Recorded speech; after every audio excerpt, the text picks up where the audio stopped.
Oh, Hi. hello. All right, Good. very good. Me too.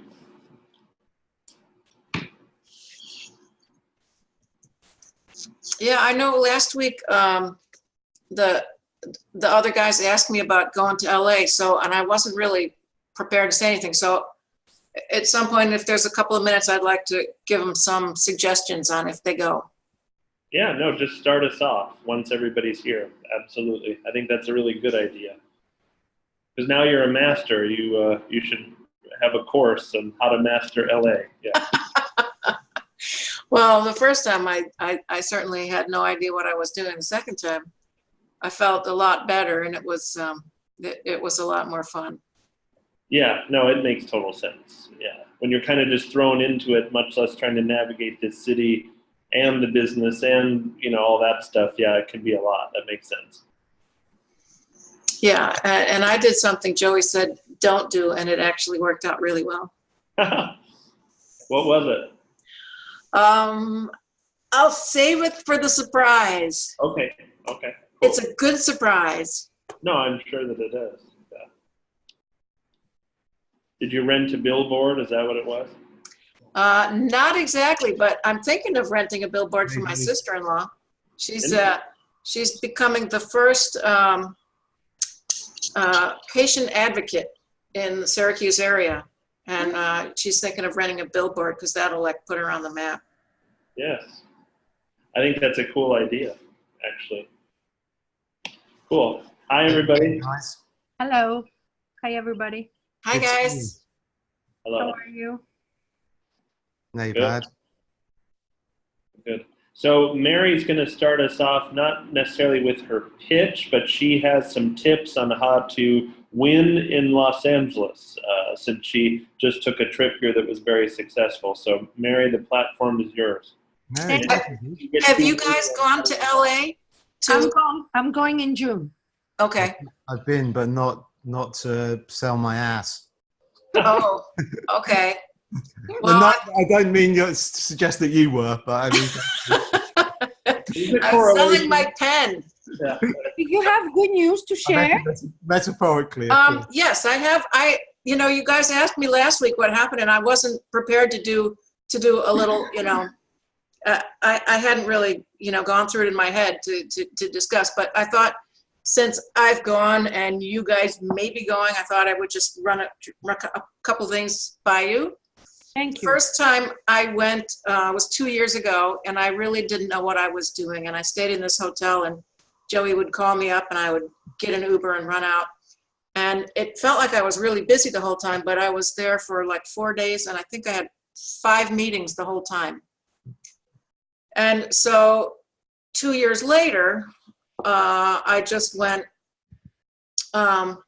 last month, and over the 2 years, I had built up a bit of a relationship with different people that I'd done consults with or group mentorships, and I had saved all of my list from all of those people, and I got this idea that I had read. I don't know if you know Jana Zinzer. Yes, she just got signed. Yes, that's the exciting part.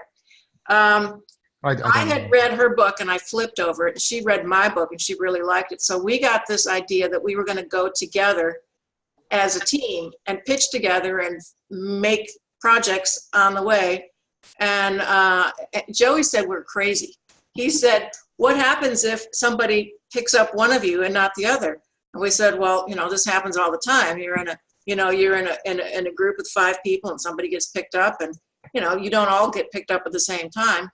But we went together and it worked out. We'd never actually met in person before except online. And it worked out really well. The first day we came up with 2 killer projects, and we ended up pitching those. We pooled my people and her people together. We had a really big list. One day we had 5 meetings in one day, which was as many as I had the whole time the last time I went. So, and some of the meetings were all amazing. I have a project with a producer, and so I did that one separately. She has a project with a producer. She did that one separately. All the rest we did jointly. And almost everyone we pitched our brand new joint projects that we came up with the first day said, send it to me when you're done. So yesterday she got signed, which means that my joint projects with her are already repped. Congratulations. That's so cool. Dave. Congratulations. Which is so cool. And I've got separate things that could be happening too. And she's got other things that could be happening on the side with a producer.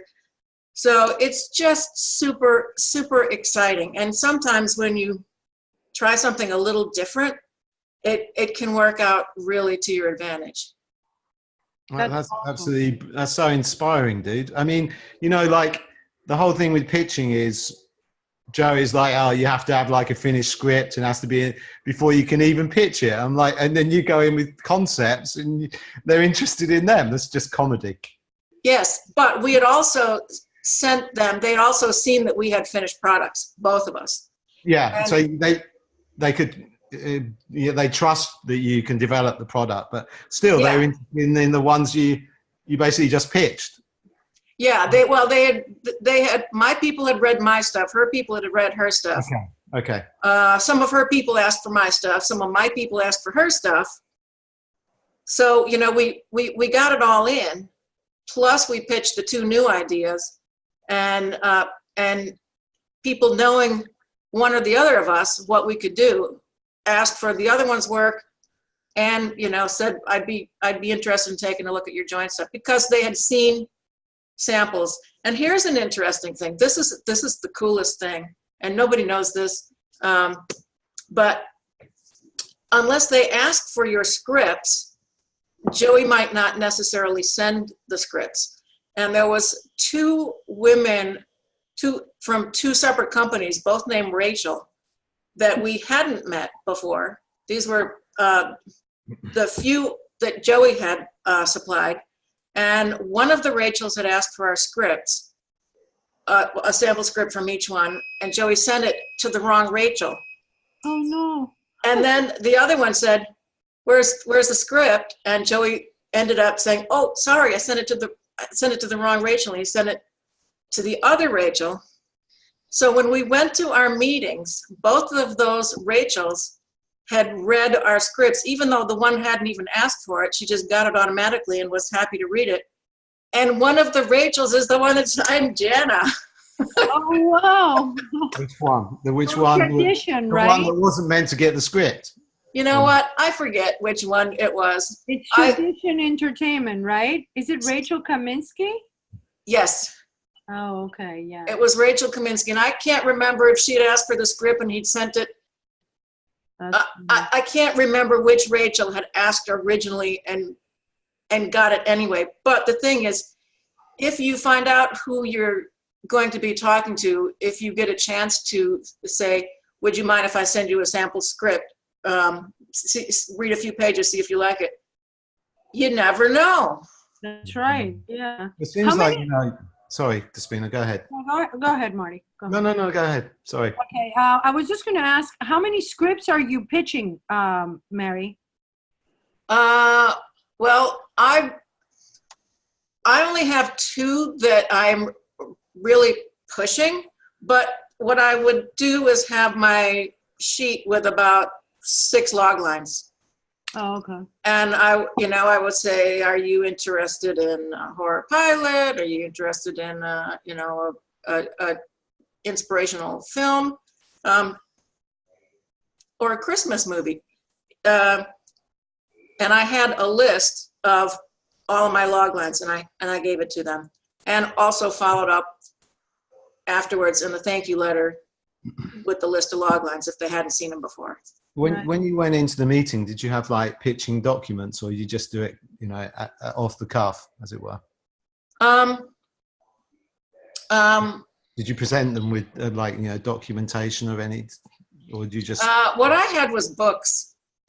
I Okay. had some of my books, Like IP, kind of, yeah, your own IP. my own books. Yes, my own books that I'd written. And Jana has written books, and she had some of her books. She ran out early. I had like a suitcase of books, and I was kidding.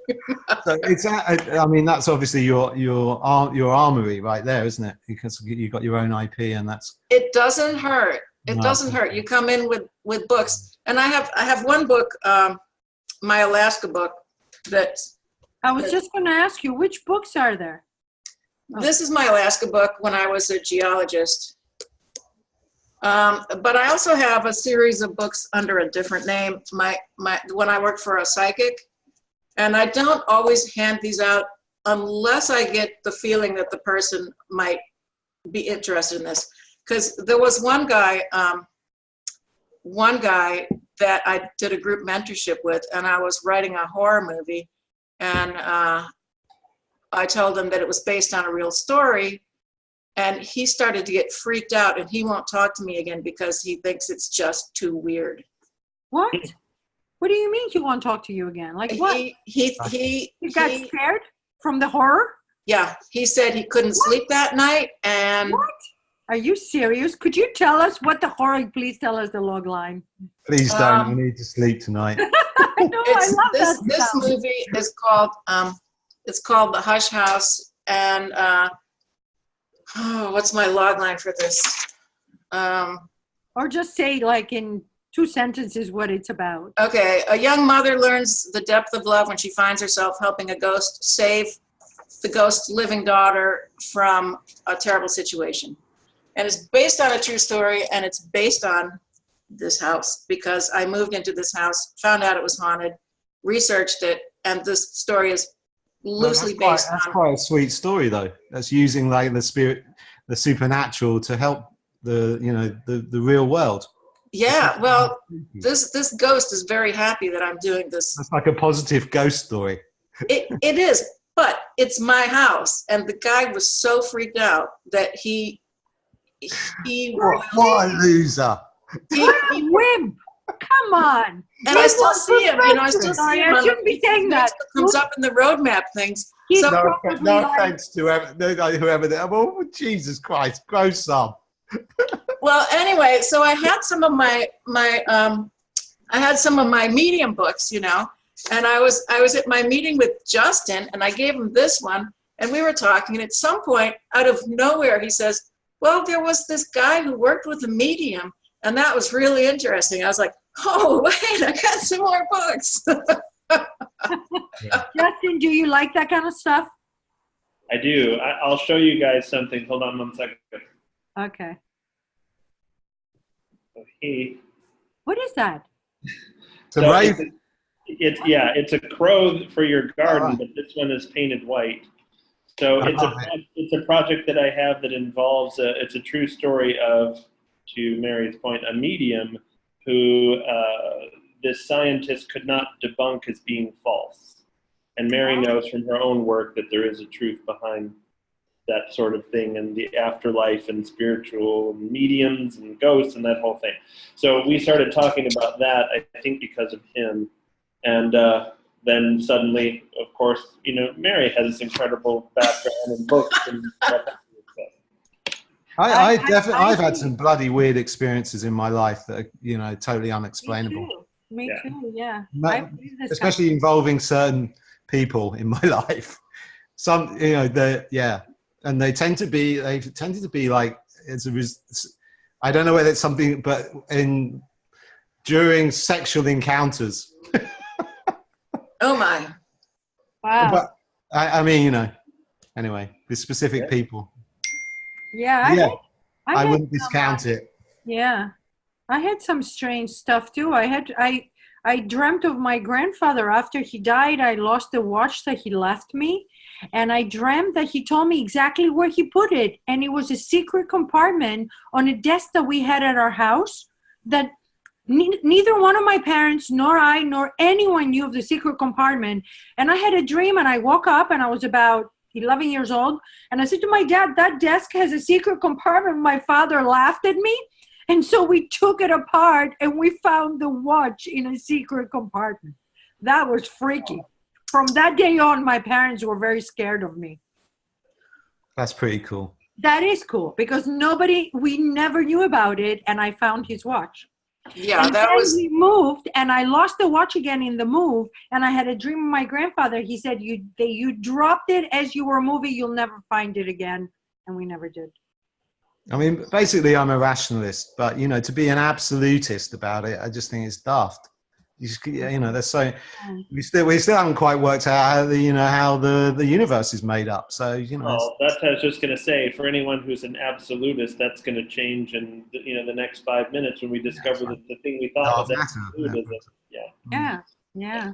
Well, that's so cool. So, Mary, that's great. Hopefully, things will come out from that. Keep us posted. Mary, that was really inspiring.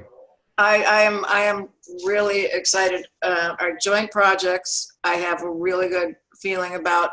And can you say the log lines of those yet, or no? Are they top secret? Well, Jana's a lawyer. That's what her training was. One of them is Shannon. You with Shannon Forth Davis? You mean? No, Jana Zinzer. Oh, Jana, yeah. Jana, Jana. Yeah. One of them is a TV show about a guy who, a black guy who takes on the cases of people that can't afford it. So he takes on these really difficult to win cases, and usually wins. And the working title for that is "And Justice for All," because he believes in justice for all, and everybody says it, but very few people believe in it. Lawyers will take on clients that can pay them. Hardly anybody willingly takes a really dodgy client who can't pay. And this guy's based on a real live guy. And that one she's taking the lead on. And the other one is, do you remember Chris Dorner, the LA cop that went crazy and started shooting everybody? Where'd you begin, How long ago was that? 2013. It's quite a long list. It turns out when we went to go see, one of the first meetings we had was to go see Jana's lawyer, her entertainment lawyer, and she said, see if you like him, and then you can use him too. And I don't have an entertainment lawyer, so I thought it was great. And he starts telling the story how he was Chris Dorner's lawyer. So he knows all the inside information about this whole case, why Chris Dorner went crazy and went on this killing spree. And it turns out he was an LA cop, and he was on a case, and his boss, a female cop, beat up a guy who was already handcuffed, a mentally challenged guy, and just smacked the bejesus out of him after he was handcuffed. And this guy turned her in, and two of her former partners were on the internal investigation affairs thing, and she was having a real hard time with a bad divorce and tax issues, and she couldn't afford to have another black mark on her record. She already had a couple of these, and she got her friends to make it go away, which meant that the other cop who turned her in had to be fired. So he was fired. He lost his job, lost everything. A few years later, he hired another lawyer, which was our lawyer, to get his job back. They dug up all the evidence. There was a lot of evidence that this guy had been wrongfully fired. But the blue line held, and all the people that had lied the first time continued to hold that line. And again, he lost everything, and he went nuts. And he said, I'm coming after you. I will not kill you. I will wipe out everything that you love, just like you took away everything I love. And who did he kill? Randoms. No, not randoms. They were Targeted? The first one was his first lawyer, who he felt did not do a very good job for him. He felt he was the police lawyer assigned to him, and he felt he just caved. He just let them just accepted bad evidence, bad testimony, bad everything. Didn't really work for him. He went after him hard and shot his daughter and her husband, her boyfriend. What, dead? Oh my God. Yeah, he and When was this, Mary? How long ago? 2013. Tell me his name again. James Dormer. Chris Dorner, Dorner. Oh, Where is he now? Is he doing eternity in California somewhere? Oh, he killed himself. They blew him up. They blew him up bad. They shot grenade launchers at the building he was in and just exploded the whole thing. Oh, Oh, you're kidding. They couldn't let a guy like that live, because imagine if all of this. Yeah, it's too much. Yeah, of course. Yeah. Too much shit. Mm. Yeah, and I may need to have a bit of a, use my other name if, this comes out. Yeah, use the other name. I was going to say that. Yeah. Yeah, Well, I anyway, that one is the one that I'm doing the outline for first. So it's like a contemporary LA Confidential. Yeah, but real. Wow. And nobody has. LA Confidential's kind of real. It's gonna Well, play- this is, it's like this true crime-ish, isn't it? yeah, LA Confidential. That was a great movie. I don't know what it was based on. I don't know that it was based on. It's kind of, there are lots of stories that James Ellroy, Yeah, this is one specific story, and it's going to be told from the lawyer's point of view, the lawyer who had all the information.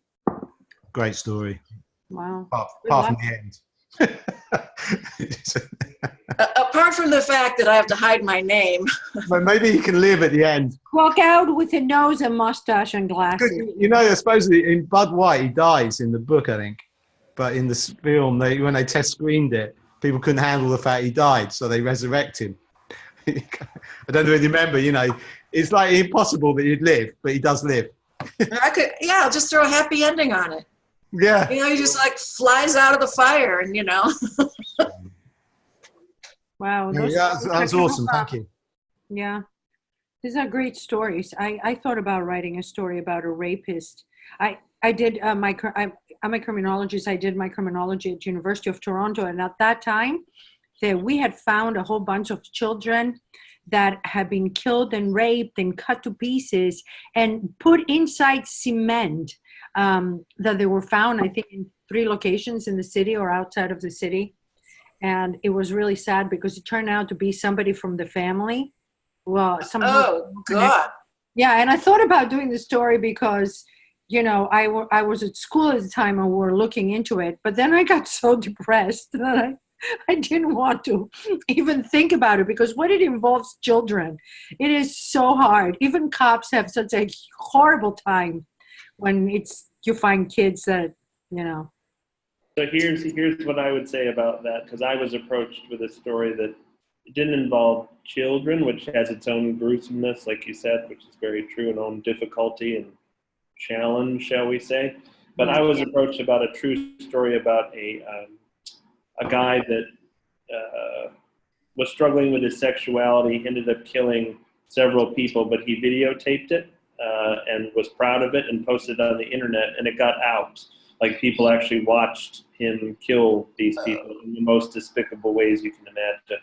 And the story came to me, and I had vaguely heard of it and what have you. But I personally came to the consideration of, why do we need to tell this story? Exactly. It's like it existed in the news already, to your point about the children buried in the cement. So unless there's some human quality or informational thing or redemptive thing, if that's even possible. Exactly. First, I'm just not interested in that. I don't need to see that. Yeah, me neither. I mean, there's got to be a bit of an entertainment value to, besides the learning thing. I mean, it could be a learning thing or something, but that's more documentary to me, or a journalistic story. It's like the thing about this particular killer, which sort of reflects on what you would say, is you run the risk of giving him glory Yes, I was just going to say that. You glorify him, and then other people watch it. Yeah. And they're like, I can become famous. No, it's the same way that we have people who go and do those mass killings. Yeah. Their name should not come up. They should not be on television. They should be shut down because there's so many lunatics out there killing like people, and they think that they're the martyrs and and no, just cut them off completely from social media and everywhere, Yeah, it's I kind feel of quite hard strongly about to, there's been some great, well, one TV series and two movies that have dealt with kind of, serial killers and crazy motherfuckers, like, Silence of the Lambs, True Detective. Yeah. So it's kind of like, well, how can you come up with something that's at that level and from a different angle? Why would you bother? Yeah, and that's the thing. Or I don't know if you guys saw My Friend Dahmer, but that was an interesting movie because there's never any death. There's no death. It's Jeffrey Dahmer up until the moment before he kills his first victim. And it's a guy who was friends with Jeff in high school, and they thought he was just the weird kid. But it's kind of like you can see the seeds being planted of how he became who he was. Like, to me, that film at least has some relevance. It's like, that's an interesting thing, or to your point, Marty. It's like another angle. Anyway. Yeah. Did you watch the Netflix series about the origins of the FBI, the profiling? Yep. What's that called? It was pretty good, I thought, the first series. Hunter? Yeah. That was kind of quite interesting. It's like the origin stories. Mindhunter. Yeah. I really enjoyed the first series. Apart from the fact it was just guys. So, and then, they do get a woman, but it was kind of an interesting angle because it was the history of it. Correct. And to me, that has some merit, and it's based on truth as well. Anyway, so I'm with you on that front. Did you call it Bounty Hunter? No, it's Mindhunter. I think the series 2's just come out, isn't it? I think I've not seen series 2, but it's worth watching. It is, yeah. That first season's very compelling, especially for you, Despina, with your background. Yeah. What I like about the Dorner case is that this guy had been a good guy. He had served military time. He'd been a cop. He'd done everything right. He went against all the other cops to report something he felt was unjust. And it just thing after thing after thing after thing. And finally, the final straw, and he just broke. Right. I agree. I think that there is a story there that's worth telling for sure. If all he was some guy that just snapped one day and went off and had no reason, so to speak, then maybe not. But no, there's a lot that's way behind the scenes that people certainly don't know about. Yeah, so it definitely is. The whole police corruption thing. It's endlessly mineable. Speaking of corruption, Marty, let's talk Browntown. You're gonna do me first. See how I segued? Yeah. That was beautiful. Nice. Very nice, Justin. That's why they pay me the big bucks. I haven't been first for a while, so it's cool. Yeah, I think Mary had gone first last week, if I was. Yeah. Yep. I'm just switching it up. And yours is on the top of my little. Oh, right. Okay. So I didn't get very far, but I kind of honed it, and hopefully it's a little bit cleaner, and I'm almost there. It's a complete mess. I'm just kidding. Thanks, dude. All of a sudden, Marty just shuts off. We're like, where's Marty? Oh, God. No. You did. You're honing in on it for sure. So I'll start at the beginning as I do, kind of dive in. So you mentioned two things up front. You mentioned the child prostitution theme and also the sexual discrimination in the police force. I don't really see either of them in the outline, which is fine. So it's just a decision for you to make as to whether you want to weave those things in or whether they were initial ideas that now you've kind of found another story on. They were the initial ideas, and I just haven't scratched them, so I should do. I still think sexual discrimination, it feels, it's more about, I should definitely develop further the fact, she's mixed race and she's in Cornwall. And I haven't really developed that yet because I just focused on her story. But it's more about that rather than, the kind of sexual discrimination thing. It's not really an issue in cops anymore. But being, you know, mixed race and being in Cornwall is definitely problematic. You know, you're going to have some issues, not necessarily in the police, but anyway. No, I think so. And then when she goes to talk to people in town, there should be kind of a wall that comes up. Yeah. You know, I grew up, as I've said to you guys before, in the Midwest, of course, here in the United States, and we were never overtly racist, but looking back, we were, if that makes sense. Like, I was never taught to hate anyone at all, but there was this loose kind of like, you know, the N-word would pop up every now and then, and it was something you just kind of laughed and you just kind of put it under the radar, and like no one really talked about it. And like, to me, that's, I'm not going to say it's worse, but it's this weird gray area where, again, you're not like totally racist, but yet you are, by the fact that you've called out someone for how they look and being different and whatever. It's kind of, yeah, it's just like you have no understanding of the other at all. Yeah, correct. But that's not to say that you're not capable of changing and being, becoming aware of the way you think and, you know, reflecting on it and moving on. But I imagine Cornwall to be sort of like that. It's exactly like that, man. Thank you. Yeah. So another thing too, when we're talking about the chief inspector, I like her character. I like how you use her. I think you could infuse more of her being a reluctant guide of Tony. Because I think, to me, like the way that you're writing it, it seems like she finally realizes, the chief that is, that she's stuck with this woman, and like her or not, see her as a competitor or not, she's got to work with her. Yeah, I mean, that was kind of the original idea as well. So what would you suggest, man? Well, I just think whenever there's I think whenever there's a beat where, you know, Tony needs to kind of regroup or needs to kind of relay all the things that she's finding, that's an opportunity for the chief at first to be not against her, but eventually kind of she needs to be won over, if that makes sense. Yeah, completely. Yeah. And I think that that'll play nicely against Harry, too. It's almost like Tony has to win both of them over in different ways, and those are her teammates, right? So I think that that's just a great catalyst to kind of bounce things off of as it reflects on Tony. Thanks, man. That's good. I like it. Yeah, and I know you would do it. It's just doing it in the outline, it'll be more upfront. Then it won't be something you have to go back and add or something. Once you start. No, absolutely. Yeah. The more I can, you know, nail the outline, the better, right? The faster the writing will be too, because then it's just a matter of more dialogue than it is other things. You don't have to think about structure.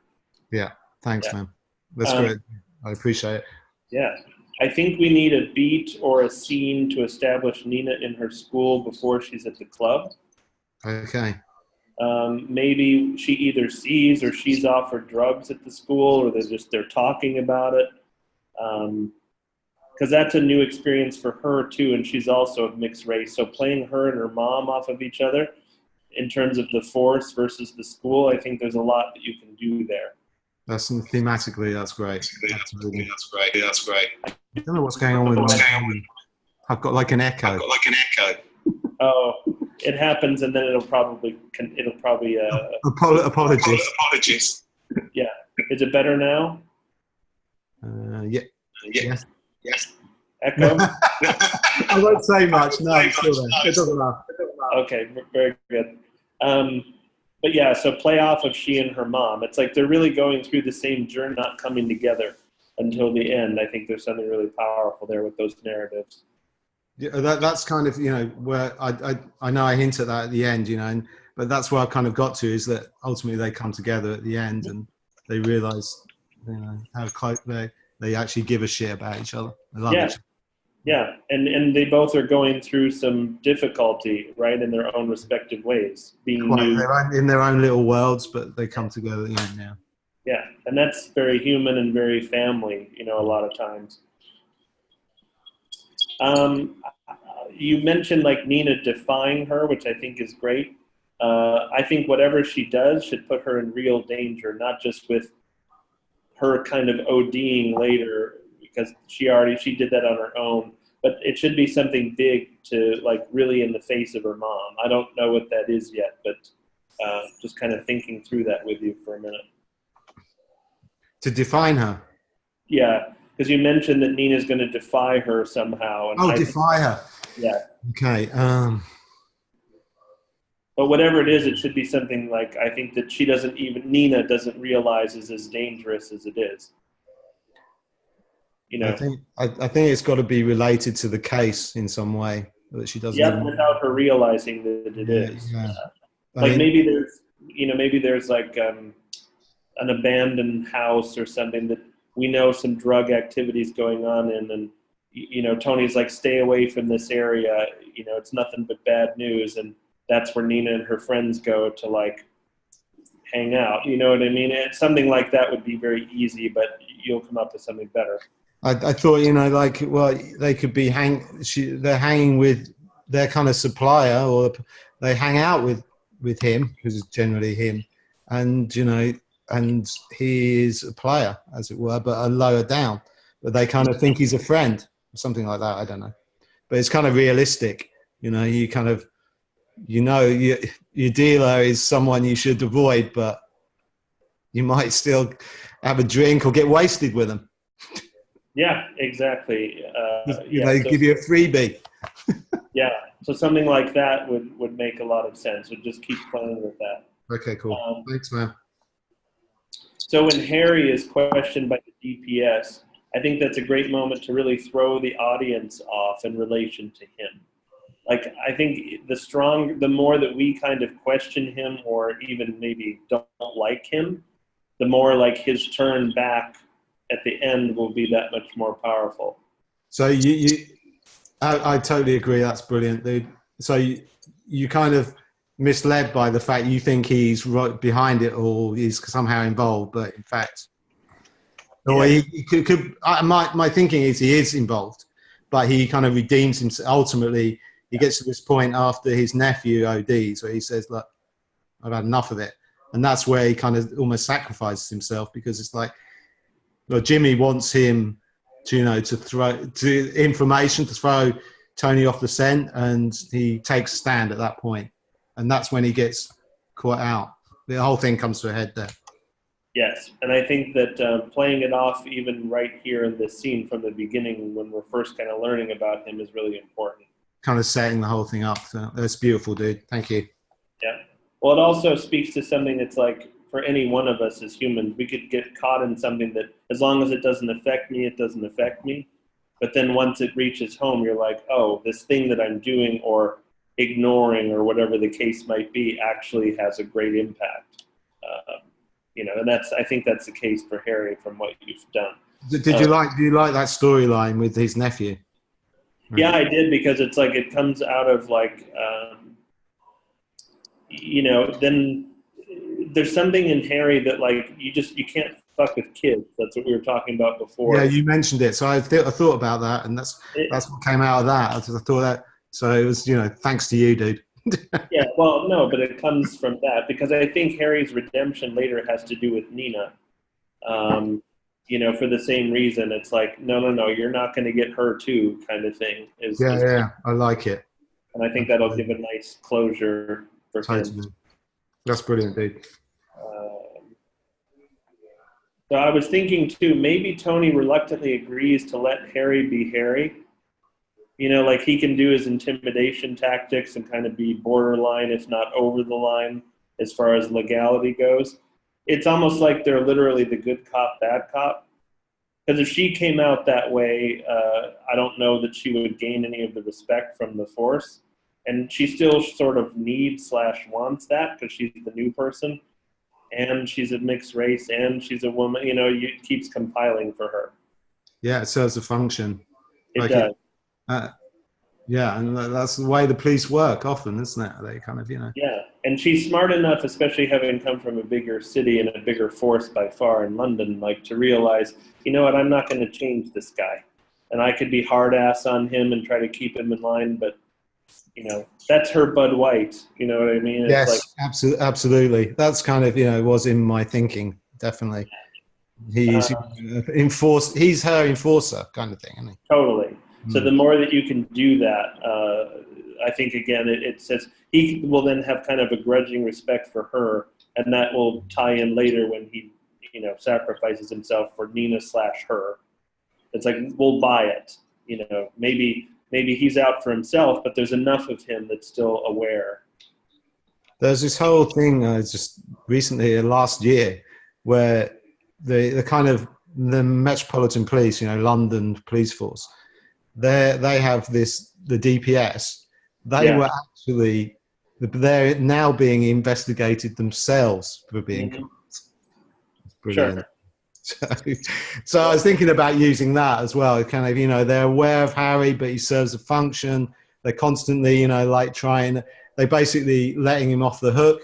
They investigate stuff, but they never see it through. And, so maybe for a TV series, it's something you could explore more. It doesn't really matter. It's the whole idea that there's corruption at the heart of it. Mm-hmm. But ultimately, Tony, she isn't. She does it her way, but she's not. Corruption isn't what she's about, really. Right. So. Right. Which then I think makes a lot more sense that Jimmy got really close to her, because that's the one person that could be his undoing, and also the person he has to keep close to keep everything moving for himself, because he can't get to her the normal ways with here's a bribe or absolutely, power or whatever it might be. He gets to her vulnerability. So exactly. I thought about her emotional journey is because discussing this with the guys that I'm doing this master's in directing, and my academic advice, she's going on about write an outline with her emotional journey, right? And I'm like, I haven't really written it like that because I'm just writing the story. Mm-hmm. I'm like, what the fuck? Okay, but I mean, ultimately, it's got to be like, well, she's looking for love, but at the end of it, that completely, totally, that's a massive. You can't trust anyone after that, after being so horribly betrayed. So it's ultimate. But where does she go after that? I mean, what do the women think? I mean, I don't know. Where does she go emotionally? I think it makes a lot of sense. I mean, I've been through it myself. Do you know what I mean? It's like, but it doesn't mean you can't still love someone. It doesn't. No, I don't. To me, she doesn't seem like it makes her untrusting. It just makes her kind of check. Tougher, maybe. Toughens her up. Yeah, and it's like I was just reading something the other day that, and maybe this is a seed of something. You know how people say like, "Oh, I keep attracting the wrong people," right? We've all heard some semblance of that phrase. And I read this psychologist said, so the problem isn't that you're attracting them. The problem is that you're engaging them.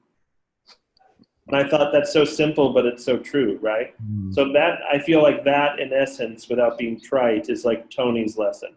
Like the Jimmys of the world and her ex-husband, they're going to come because she's a beautiful, powerful, intelligent woman. But the point is, why is she saying yes to a Jimmy when she can smell him a mile away, Yeah, she's kind of Yeah, she's ignored her own police/female/human intuition because there was a greater need at the time for like love and security. I have friends, I could go on this topic for a long time actually, but I have friends who have gotten into really terrible things, really terrible situations with people that they've trusted.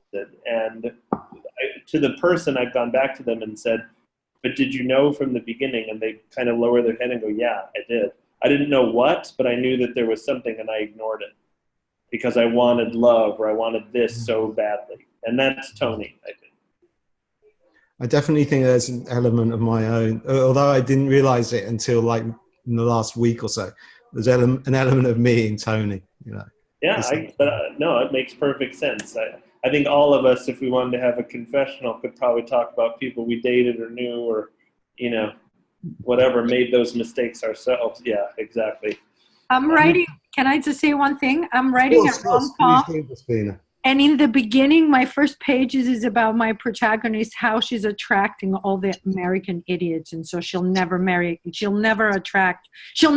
an American again. And I have about 3 or 4 examples, but relating to the conversation. Yeah, there's something about that. That I think a lot of times it's a sexual attraction that people have that they do not want to ignore. Yeah, but then, it's also human to not just confine it to that and say, well, it's just sexual. They're crazy or they're whatever, but we can still have this, or maybe you can't. But when it spills over and you're equating it with love or a possibility of a relationship, what? Or- not that person. Or the idea that I can change them. Yeah, that's something 41 years of trying to make it through that one. Let me tell you. What do you mean? Like you meet people that you're trying to change? No, I've met people that need to be fixed, right? Yes. And And I you have thought that you do it. Yeah, well, I have that quality as a person, and I've learned to embrace it, but also to see that, to your point, I'm not the one who's supposed to do that. If I have insight or something, I could share it with them if there's a possibility of doing so, but then you have to walk away, and the work has to be there, so to speak, just like it would have to be for me. Right. If you guys observed something, I can either take that and embrace it or say, fuck, or whatever, and not. So. But you're probably an empath, and empaths have trouble walking away. It is. And that's the lesson. That's the 41 years, like I said. But I've learned to do that now. It's like when I start to see that, it's like, okay, I see what this is because I've seen it so many times before. Yeah. I'm definitely. I don't believe in changing people. I'm just. No. This is not my thing, but I'm definitely more of a giver than a taker. I would think. So that it's kind of on the same. You're kind of on the same page, You open yourself up to being a doormat, right? And just because you can take it, right? So you let people kind of just take, and stomp, and then if they've got a different agenda. Then you're fucked. And I think that's Tony here. Like she almost gets to that point where, oh my God, I almost lost my daughter. I've almost lost my focus on this case that affects a whole town. And that's what she pulls herself out of emotionally and, shall we say physically then as well. So I think you have her emotional journey in here. You think it's enough that, basically she survives at the end, that's it? Yeah, and she survives with a new point of view, not against And she and Nina are close, have kind of rebonded, become close, as it were. Yeah, and the key ends up being that, like, she really needs to pay attention and listen to herself is really it. Not ignore some of these signs for the sake of something else, and that makes sense to her character throughout the whole thing. It mirrors an investigation. It's like the clue might be right in front of you, but if you're not wanting to see it, you won't. Yeah. It's kind of understanding what's in front of you and understanding yourself and blah, blah, blah. Yeah. Dude, great. I love it. Thank you. Yeah. But given where she was when she met Jimmy, it makes sense that she just kind of went on the ride. Yeah. Here's a guy who came along all charming and whoop, swept her away. And she needed that. At least some part of her did. That's great. Thank you for that, guys. Can I just point one thing? If I may, if you can look at the profiles of narcissists, that can help you a little bit. Yeah, for sure. The psychological profiles of narcissists, that can give you an idea about certain qualities that they do, how they behave, and how people fall for that repeatedly. Well, I think I married one. People, yeah. What? I think I married one. You think what? I married one, dude. Oh, oh, I'm sorry. Oh, no, it's all right. There was some really great things about it as well. But, but it's also, I think that's it. It's kind of like, when you're writing about one's own personal experience, you don't want it to be on the nose, do you? But if it kind of appears like it is in characters and you don't even kind of realize it, then it's really starting to work, I think. Right. Well, and that's it. The best kind of writing comes from that place. It's like, Despina probably doesn't have 2 clones of her that I know of. But how she's infusing her own experience or observation about people and whatever into even a story as fantastical as Mia, like that's going to enhance the writing. You know, Mary's not living a fairy tale quite like the characters in hers, but same thing. You know, it really doesn't matter what the genre, the focus of the story is. Yeah, it informs one's writing, absolutely. It does, whether you, like, to your point, even realized it when you were putting it down or not. Yeah. So you mentioned Sammy's tattoo. I think that she would naturally see that at some point while she's surveying him. Yeah. Yeah, it doesn't really matter per se now how, but you can find a cool moment to reveal that. And I think I said this before, but I'll just kind of put a flag in this for you to think about. But I'm not sure yet about Jimmy having the same tattoo or a different one, or about him pushing her. Okay. I get what you're doing with both. I just kind of, that's my response. I'm not sure about it yet. I'm kind of in the same ballpark, really. So it's probably leading you to something that's right, because I get it that there needs to be a moment where we watch the switch for him. But I have some other thoughts. So yeah, please do. All right, so I'm going to read it to you as I wrote it, because I think I had such a clear thing after I kind of put the outline down. I went like this. So I think Jimmy knows that Tony has a clear picture of what's going on. This is obviously toward the end. Yeah. He doesn't think he can ever manipulate her, so he needs to get rid of her by accident. He needs to set something up.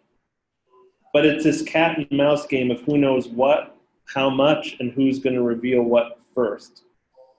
So neither's going to show their complete hand, because Tony also can't go in and just arrest him. She's got to have everything ironclad, even though, again, this goes to this theme. Her intuition is telling her, Jesus Christ, this guy is a motherfucker. You know what I mean? This is the guy. So Nina can be kidnapped, as you have it in there, as a distraction. That is a shit, what happens to her, really? And that goes to Despina's point about narcissism. He's focused on him. But if Nina lives, great. If she dies, okay, fine. It doesn't matter. He's not out to harm her, per se. But that's only serving to pull Tony off of him. So then Harry's going to sacrifice himself for Nina, because that goes to the core of who he is. That's his one thing that he will never waver from. You don't mess with kids. That's his one, like, moral rule. Yeah, I mean, that's kind of where I was going. Yeah, but that just kind of ironed it out, but saying it that way. Dude, we're on the same page. Yeah, cool. Sorry about this.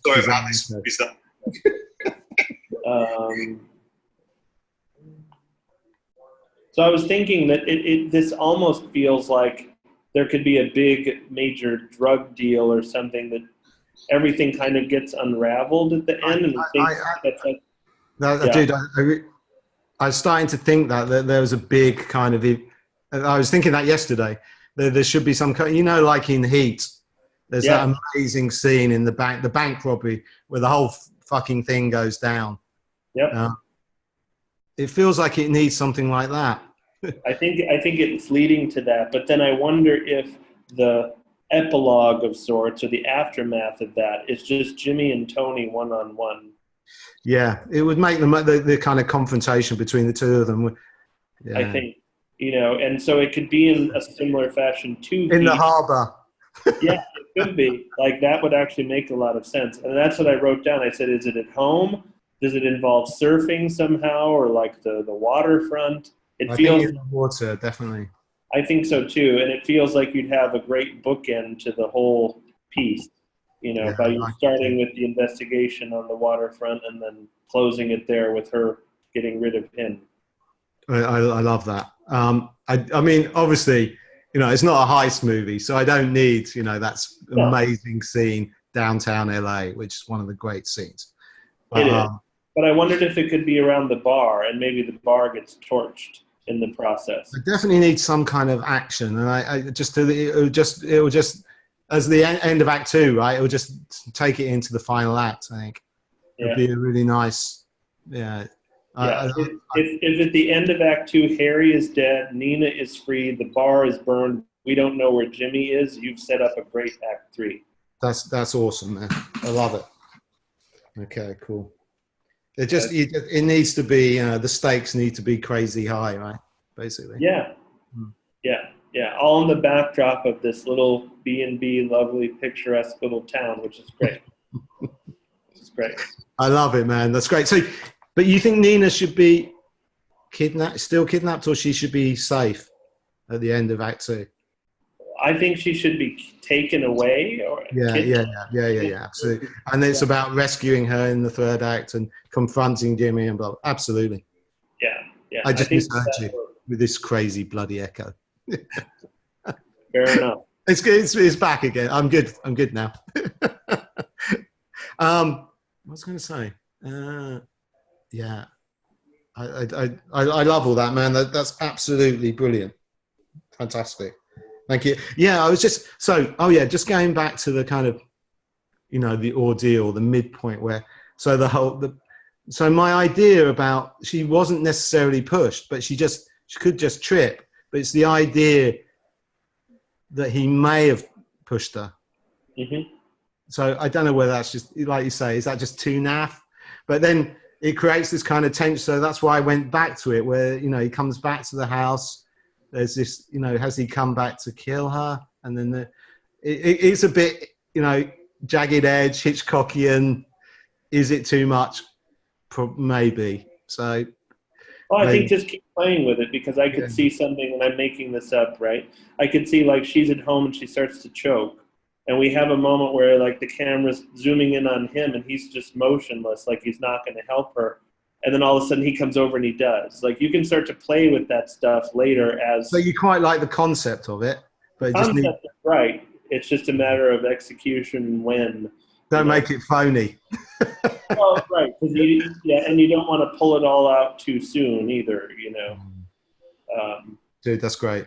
I'm really enjoying writing it, but it's a slow process.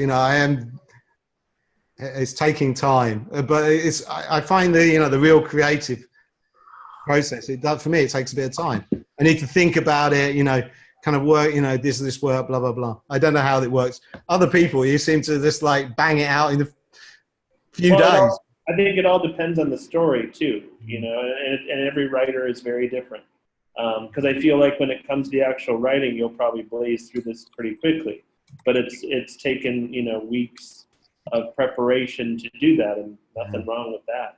Well, McKee goes on in there. I mean, and I think it's, it can take a whole year before you even start writing a script, right? I mean, I know that's, one wouldn't like to do that, but if you've got it properly prepped, and something that's quite complex as well. Yeah, exactly. But it's about taking the time to think about it, letting the characters and everything wash over you and speak to you, so to speak, and having moments like this. And you're close to the end. You've really built up everything to it. So you're really not far, I don't think, from finishing this out as far as in the outline form. I'm thinking now, man, just to focus on this, because, it's kind of like, it feels like a strong story. It feels stronger than the AI story at the moment. I'm more into it. So I feel like I should focus on this. There you go. You answered your own dilemma. Yeah. So if you're all right with that, man, I'm just going to focus on this for the next 2 weeks. Yeah, 1,000%. I think it's great. And I would even encourage you, see if you can kind of get to an ending, even by I want to, yeah, definitely. I will do. Thanks, man. Because then I think it'll be easy for us to go, okay, this is working, but maybe this... Blah, blah, try there, blah, blah, blah. Yeah, I will definitely try and do that. Cool. Thank you so much, man. That was brilliant, as always. Cool. Yeah, no, I love this one. Thanks, man. Marty, is Penzance where you live? Yeah, that's where I live. I looked at it on the map, and on pictures, it's beautiful. I'd love to go visit it sometime. Yeah, I've been there. Is it really drug traffic like that? I mean, it's so, when you go, it's like, you buy the cheese and the butter and the cows in the hills, and you don't think... There is a major heroin problem in Penzance. Good God. Is it the it's weather? Like 20% unemployment. If you get, you just go down the back streets, they're all hanging out there, the guys smackheads. It's like, having a problem everywhere, you know. yeah, but no, they've got a major problem. It's like, I mean, I from the East End, and there used to be drug deals on my street, and it's similar, but not on my street here, weirdly. So that's the only difference. They're just up the road. Yeah. Oh, Anyway, yeah, but there is a big problem. Yeah, it's just, you know, small towns, people have nothing else to do. right. Oh, But it wait. doesn't look that small. How many people? That's pretty small. I don't know, 20,000, not much more. Oh, yeah. Okay. Yeah. Maybe Yeah, 30,000. I'm not sure actually. that is Yeah, small. small. Yeah. But it has this, you know, it's idyllic to look at, but you just, it's a theme I'm interested in. You just scratch the surface. It's that Lynchian thing, one of the great movies of the 80s, Blue Velvet, which is a bit, you know, melodramatic, but it's brilliant because So you're looking far, under the good. surface of the picket fence, right? Yeah. Awesome. That's David's whole thing. That's pretty. Yeah. Guys, thank you. And Despina, thank you for your notes. They were brilliant. You're welcome. I was like so excited to read that other people's stuff. I love that. I read your script, by the way, and I'll get back to you on it. Thank you. Thank you. I welcome all feedback. Awesome.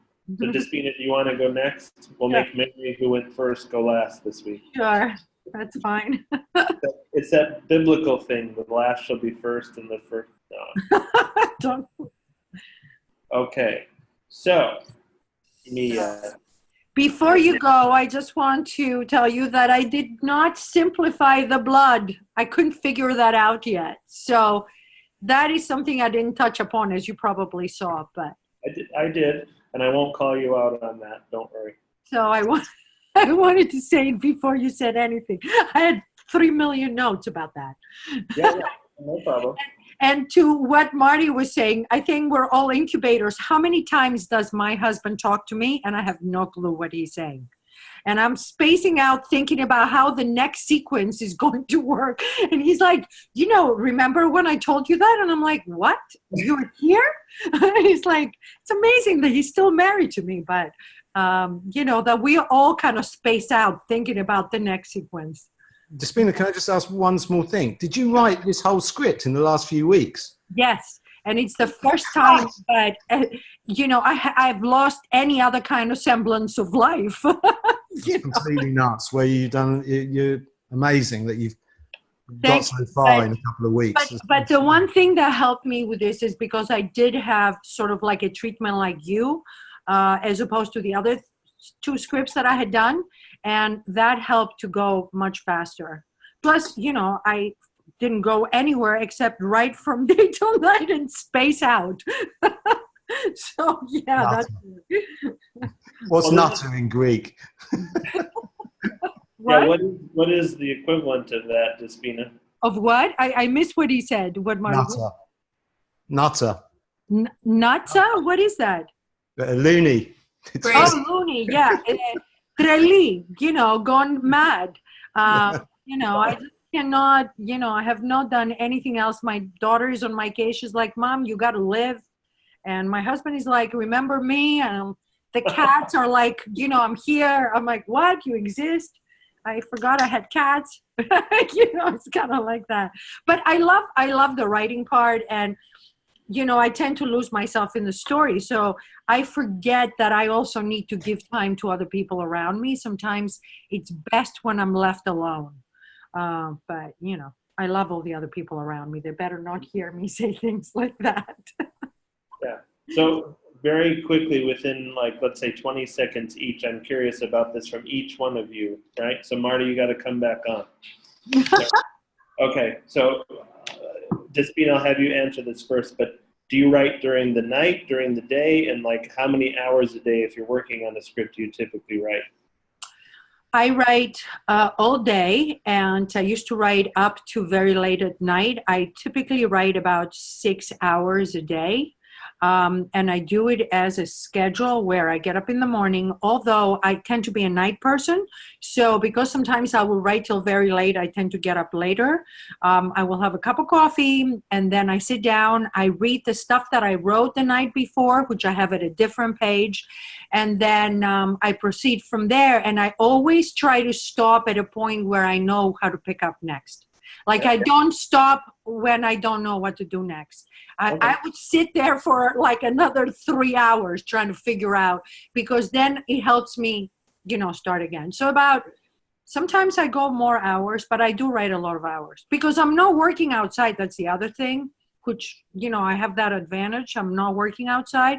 So I'm able to be at home and do that as a full-time job, really. Yeah. And Marty, how about you? Well, I'm at my best probably in the morning, and I'm most creative. So, but that doesn't mean to say I'll start writing in the morning. Yeah, that's kind of objective. But I faff about doing shit, listen to something on the radio. Before I know it, it's lunchtime, and then I've started writing. So I'm kind of like a bit of a disaster when it comes to. I have no real schedule. But at night, I might write until like 8 o'clock at night. But it's kind of pointless after that because I just become a bit of a zombie. Okay. That doesn't mean to say I can't come up with ideas, but I'm definitely kind of better during the day. And if I'm writing until like 2 a.m, game over. It's like bullshit. I'm just writing shit. Yeah. But so my optimum time, I'd say, would be between 11 and 4, something like that. That's kind of. So a good 3-4 hours of solid. Yeah. Cool. That's what I kind of do. Mary, how about you? I start on paper. I draw them out, draw my characters. I block out scenes. I drag this around with me and write little scenes down. And then, like for this one, awesome. This one I have a plan to get the first draft done in a month. So I'm planning to do like 10 pages a day. And that's a good plan. And I can pretty much do that. And then I have a couple of days downtime to kind of figure out what I have to do next. Like I got the first 33 pages done in 3 days. And then I had to have 2 days of just sifting, where am I going to go from here? And then like today I got it. I woke up this morning. I was like, oh yeah, I know how it goes on from there. What about you, Justin? What do you do, man? Yeah, so if I have something that I'm going to write, which is the big key for me, I probably should, but I don't just write something. Then if I can, it becomes like an all day thing. And I take breaks in between. You have to, like, to walk around. Yeah. I'll be very disciplined. I'll say, okay, I'm going to write till 2, and then I'll stop to eat something, and I'll do that kind of thing. But there is something that's happened with every script I've ever done, and I don't know why, but this is just my process. I'll get to like page 70, let's say, and let's say it's getting to be like 7 p.m. So it's getting kind of late, right? Especially if you've been writing all day, your brain's getting a little fried. But this thing will kick in, and if I can see the ending, I don't stop. Me too. And so I'll write till like 4 a.m, and I don't care. It's like, if I got 2 hours sleep, I will finish. And it's happened with everything that I've done. Yes. That's really cool. I do that too as well. I can stay up till half the night and just keep going, because until at one point I realized that I'm starting to lose my mind, where I write the word fork and I'm like, how do you spell that? And then I'm like, oh my God, stop now. Yeah. And I'm not a night person, but so it's just this thing that clicks in, and I know that going to sleep would be pointless because I'll just be sitting there doing it. Yeah. Sometimes I'll write the beginning and then I'll write the ending, and then I know exactly where I'm going, and then deal with the middle. Yeah. That's nice. Yeah, that would be helpful for everybody. But then you have to rewrite the ending, of course, but Yeah, it's good to focus though, Yeah. isn't it? But knowing the ending is, I think, a great tool. I do too. From the beginning, when you start writing, yeah. We all have our processes, right?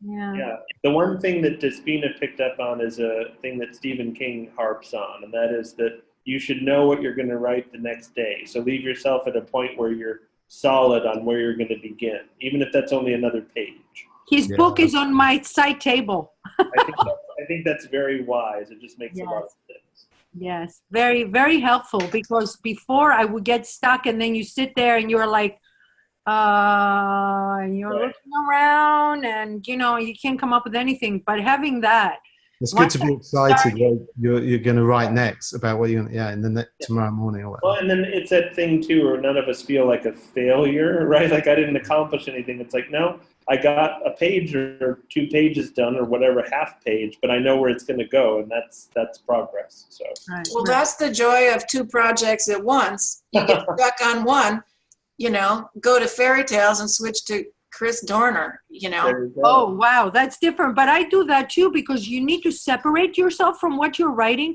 and then read it again fresh. And then you find all kinds of things. So, yeah, I'm working on the other script. That's why I wanted to do it with you in between so I can give some time. And then, of course, I incubate like we all do in the back of my mind.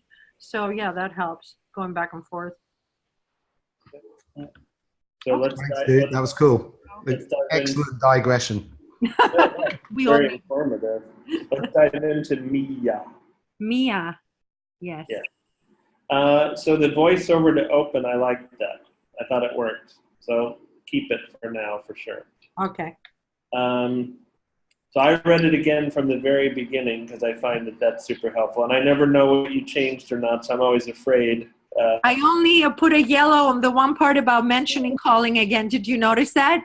Just so you don't have to be searching. But by the time I'm finished with that, you'll know it by heart, Justin.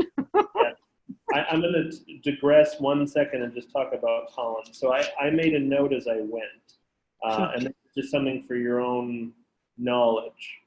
Page 2 is where Colin first appears right now. Yeah. Page 14, he's mentioned. Page 24, we have young Colin. Yeah. Page 38, we have young Colin. Yep. Page 56, he returns. Right. So just so you know, it's about an hour of screen time that we're without the column that we need at the beginning.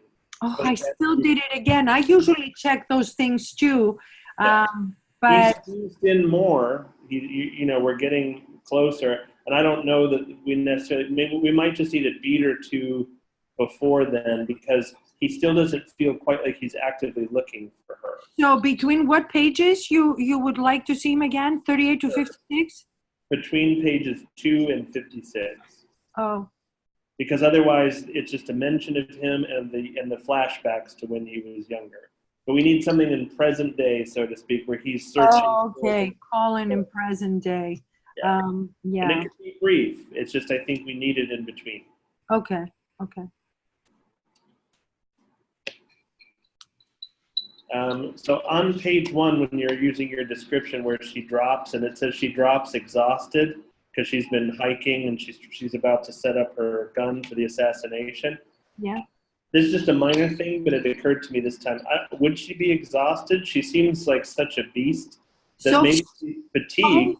So funny you said that. I thought of the same thing, and I had a note here to ask you. How she couldn't be exhausted? She's half alien. Right. I was But she going could to be take like, that. sweating and gritty, or you know what I mean, that kind of thing. But I think she's So she sits to the ground and lays her rifle down. Take exhausted. whatever you want to do. That occurred to me this time. Thank you. Check. So on page 3, the counselor's dialogue. It's a minor thing, but maybe they say no harm instead of not harming. No harm. Okay, Yeah, got it. I just think it flows that much better. Yep. Got it. On page 6, just a fun question. Why the half moon tattoo? What does that mean? Is it like half alien kind of thing? Yeah, I don't know about that. I'm playing with that. This is something that is a question. I want her to. I don't know about that yet. It's maybe she did it, or maybe she was born with it. I'm not sure. I have a question on that because I don't know how I will use it and if it will be on or not. The first time I used it, it was because it was identifying her in a way, if she was in a disguise. But then really that didn't work because, I didn't have her like lift her hair up when she's the blonde, Right. And also then if other people were watching her, it's a giveaway. Yeah. You don't So really have to- I think the half moon tattoo will go. Scratch. Yeah. I don't think that you need it unless it served a different purpose. Yes. And that's page 6. page 6, which says she's looking at the TV. Yep. Okay. Yeah.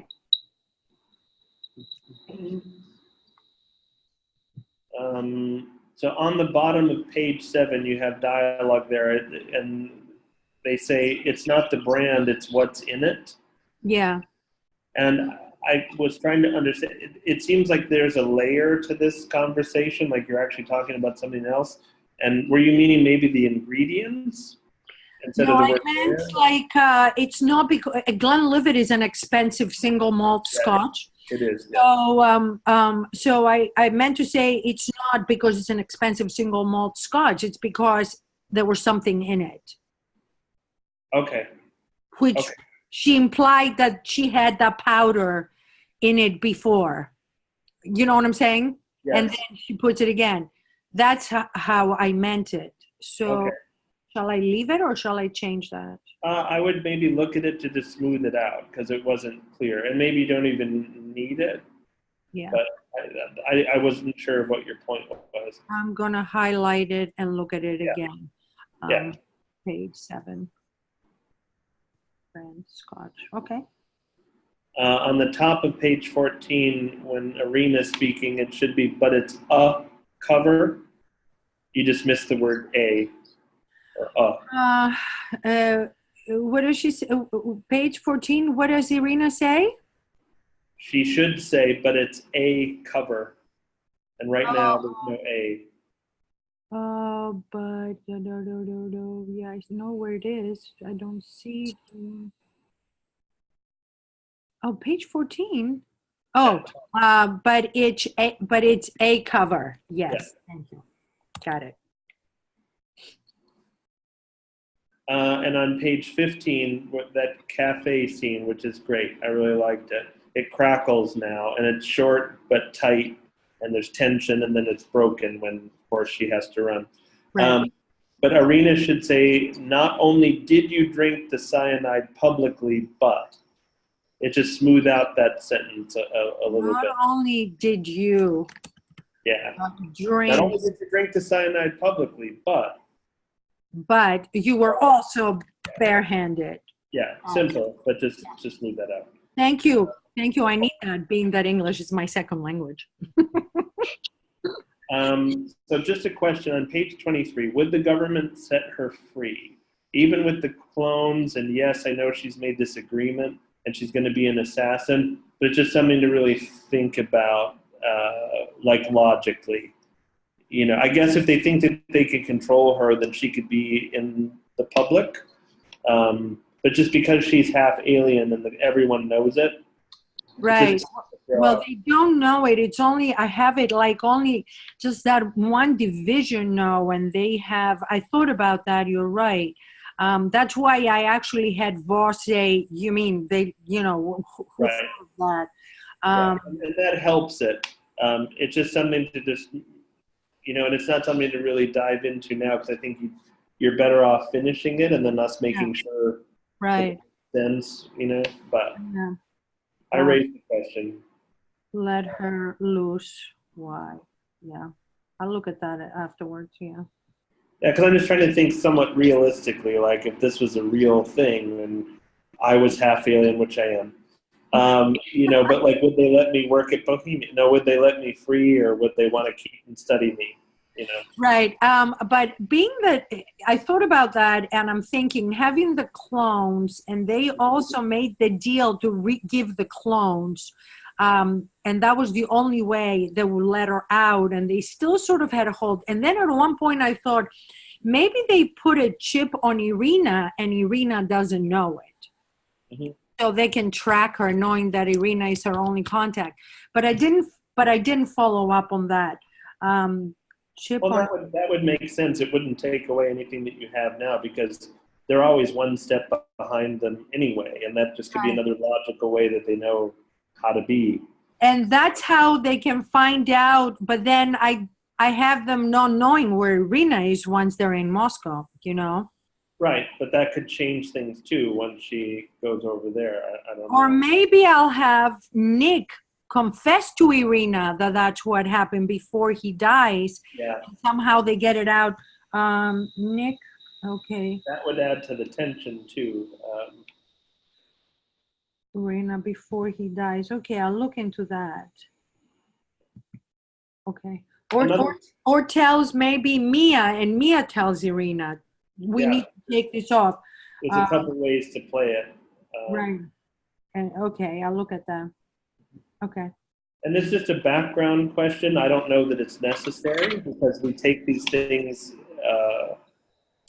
as they come to us in films. But do we need to know where Olga's money comes from? Just a thought. Yeah, I don't. I have her saying that we are exactly of that. That we are The related to the Romanovs. Romanovs, and so then that the Tsars, and this is Russian money, old money. Yeah. And that's why later on when she's at the palace and stuff, she talks a little bit about it, showing that this is all money. Is that all right? I think so. It was a question just to put it out there to make sure that. Right. I thought about that, and I thought, well, we have to explain where did she make her money and how can she actually use all these resources to, for the cancer trials and all that stuff. But not necessarily, because again, there's certain, I can think of, James Bond movies are a bad example maybe, but it's like they all have, gobs of money. And of course, nobody knows where. Yeah. Exactly. Yeah. And you have a logical thing. So what, Marty? Go ahead. I just, when I read that, it just seemed a tad preposterous. No offense. The fact that she was like Romanov. So she's much more likely to be some bloody corrupt Russian. Funny, you know where that came from? There is a series on Netflix or Hulu about the Romanovs. Well, they're still in Russia. No, and they don't live there anymore. The Bolsheviks bloody killed them all. Oh yeah. Well, that's why she says that's why we keep it a secret. So when I read that, I was thinking, personally, I would turn her into an oligarch because that's connected to the whole Russian infrastructure. It makes more sense, and then she would have a shitload of power. She'd be connected to the security services. It just makes more sense in my. Or she can be the one who bought it from relatives of the Romanovs once. Yeah. If you want to tie that in, but I would make her an oligarch personally. Yeah. It's much more contemporary. She's connected to Putin or something. Well, someone like him, if he doesn't. Because that's how the Russian state works. He's connected to Trump, and I don't want that. I'm just kidding. Wait, hopefully we'll find out. Anyway, sorry to interrupt, dude, but that was my. Oh, okay. All right. Yeah. Okay, cool, guys. I'll look into it. Thank you. And on page, she does feel like old money. That's what I was trying to do, that it was all money, and that Irina grew up with that old money, and that's why they were making all these plans, and that's why she feels even more betrayed, because here, when you have actually the resources and then the other person just deserts you, it hurts even more. That was my thinking. And I think it might even be enough to just say old money. I don't think you need to go that much further because she's not the focus and it isn't the focus. And maybe that's really what bothered you, Marty, about the Romanov thing, is then it becomes a focus. Yeah. Okay, cool, guys. Thank you. Yeah, exactly. It kind of took me out of the story. Yeah, definitely. Exactly. That makes sense. Yeah. Thank you. But your instinct is right, Despina, to have an explanation. So. Right. Okay. On page 39, do we ever, and again, this isn't necessarily that we need to, but do we ever find out why Colin is at the home when he's young? I know you have the line where he says, basically, I guess I wasn't special, so they're letting me go, and I get that. But why was he taken there in the first place? I think in my mind, the parents were both scientists who worked with the clones. And once they retired, well, they had to use some excuse for him. And also they were testing to see how Mia reacts with a contemporary, with somebody about her age. And so they kind of used the eidetic thing, which he's not. Because he sees the scarred now, old albino servant, and he doesn't immediately remember him. Okay, so you're going to bring that out even more. Yeah, that it wasn't like, well, and that's why he says it turns out that I wasn't that special after all. Right. And I know that. I'm just... Yeah, so do you think I should bring it out more? she believes him as a teenager, but because that's what they told her. I mean, she, Well, that's what he believed. yeah, So- and that's what he believed. And also, they fed her with all these lies about the medicine that she's taking, about her blood, and he thinks she's sick and all that. So these are all things that neither one of them know. Mhm. Yeah. So if they still don't know it as adults, then you just have to have a resolution for it, which it sounds like that's what you're aiming for later. Meaning like between teenage Mia and teenage Colin? No, Or- I'm saying if as adults now they still don't know that some of those things were falsehoods. Yeah, they don't. Yeah, so either they have to discover now through probably Olga and Irina that they were, or Right. those things are just left. But the audience should realize that, like Colin especially, but both of them were tricked. Right. I mean, I have Mia saying, I stopped taking the medicine and nothing has happened. So why am I taking? She's starting to suspect that. Why? And in the beginning, I have her like I put it on the first scene where she pops a pill in, just to tie it all. Okay. Yeah. Okay. So on page 43, that's the Mia Olga scene where Olga comes to the cabin, right? Yes. So the thing here was, it seems that Mia already knows she's in danger. In other words, that people are following her and that she, whatever. I don't think that you need Olga to explain it to her. Which page are you? Olga shows up and basically says people are after you, good people and bad, the government, but bad people too. I don't think that you need her to say that. I think you should make that scene solely about Olga being her grandmother and can I help? Oh, okay. Say that people are following you. Yeah, of course, because she knows that's why she ran away. Exactly. You wouldn't be at a cabin with your 2 pistols and, whatever. Right. Just Marty, for a Marty would be, grandmother. but that's just a weekend for him. Yeah. By the way, I agree. Okay. And then page 44 toward the top, Olga shouldn't ask if Mia was the one that killed him. I think it would be better if she just puts it together. If she's like, you're the one that killed, you're the one that killed him. Makes it a statement, not a question. 44. Olga figures. Yeah. That Mia was the killer. hmm Okay. It makes her sharper, and there's just no reason for the question. And just it's a minor thing, but you have that she assassinated the energy secretary. Wouldn't it be a department that maybe was more related to stuff going on with her? It doesn't have to be. It's a minor thing. Like she can kill whoever she wants, but Yeah. The energy secretary. Yeah, it could be because it had nothing to do with the fact that he was energy. It had to do that he was a pedophile. right. So it could be any department. I mean, but it wasn't anything related to her. I mean, I could. Justin saying it was more thematic, dude. I'm sorry? Justin saying it's more thematic if she did. Yeah. So if it was like the chief of intelligence or something, it would just be that much closer to home. Okay. Chief Yeah. of intelligence it is, guys. Okay. Yep. So by page 54, the counselors have been gone for almost an hour. Yeah. So I think they need a brief phase in before now. Like maybe it's early in the cabin, because that would make sense when she's by herself again. Maybe it's while she's escaping from the diner. You could do it that much earlier. When she's leaving the club and she's like about to, be poisoned before she cures herself. Those are all moments where you could have them appear again, or we hear them if you want to. Yeah, I have counselors appear. I'm going to have them appear more often from now on, like after where I came to the end. I'm Yes. going to have them appear You more and need more. something before this, otherwise people have such short attention spans for Right. one. And it feels like a storyline that you then forgot, but you didn't. So you just have to infuse it earlier. How about the scene where she's watching Irina's building and they come out and momentarily she sees them, which throws her off, and then Irina gets in the car, so she panicky gets off. Yeah, absolutely. Absolutely. Like, I'll tell you guys as a brief aside, something that really I think was weak on Game of Thrones. Are you guys watching it? Yes. Like, everybody's caught up to this point, right?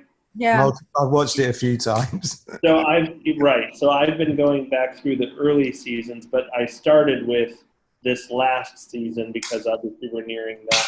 We know a lot. So you know how when Jon Snow is beyond the wall, this is in this most recent season that's out, and he is left, and everybody else escapes on the dragon, right?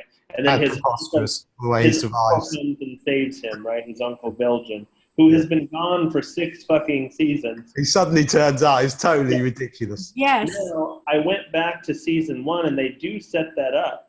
But you can't read it for 5 seasons. It's 5 years. I don't remember that. Yeah, he just disappears, doesn't he? I kind of vaguely remembered that he disappeared off into the north somewhere. In the books, he's more present, is the missing uncle. Oh, right. But it is ridiculously fortuitous. It's like, what the fuck? That's why it helps when we binge watch the whole thing. He's also been under, freezing cold ice for however long it is. Yeah, it's like, you just can't overact. You just can't analyze it. It's too ridiculous. Right. And I love that show. Don't get me wrong. And it's a show, and I'm not picking on you, Despina, at all. But even in 50 minutes of screen time, you just don't want to have that be dropped. So right. It'll just help. Usually, when I finish the script, I go back and I get each one character, and besides the protagonist, who I try to have them on every scene, but. Right. Try to see how far apart they are. And if they're too far apart because of what you say, I usually try to throw in a scene somewhere where they are. So I will do that at the end. That's part of Yeah, no problem. Yes, thank you.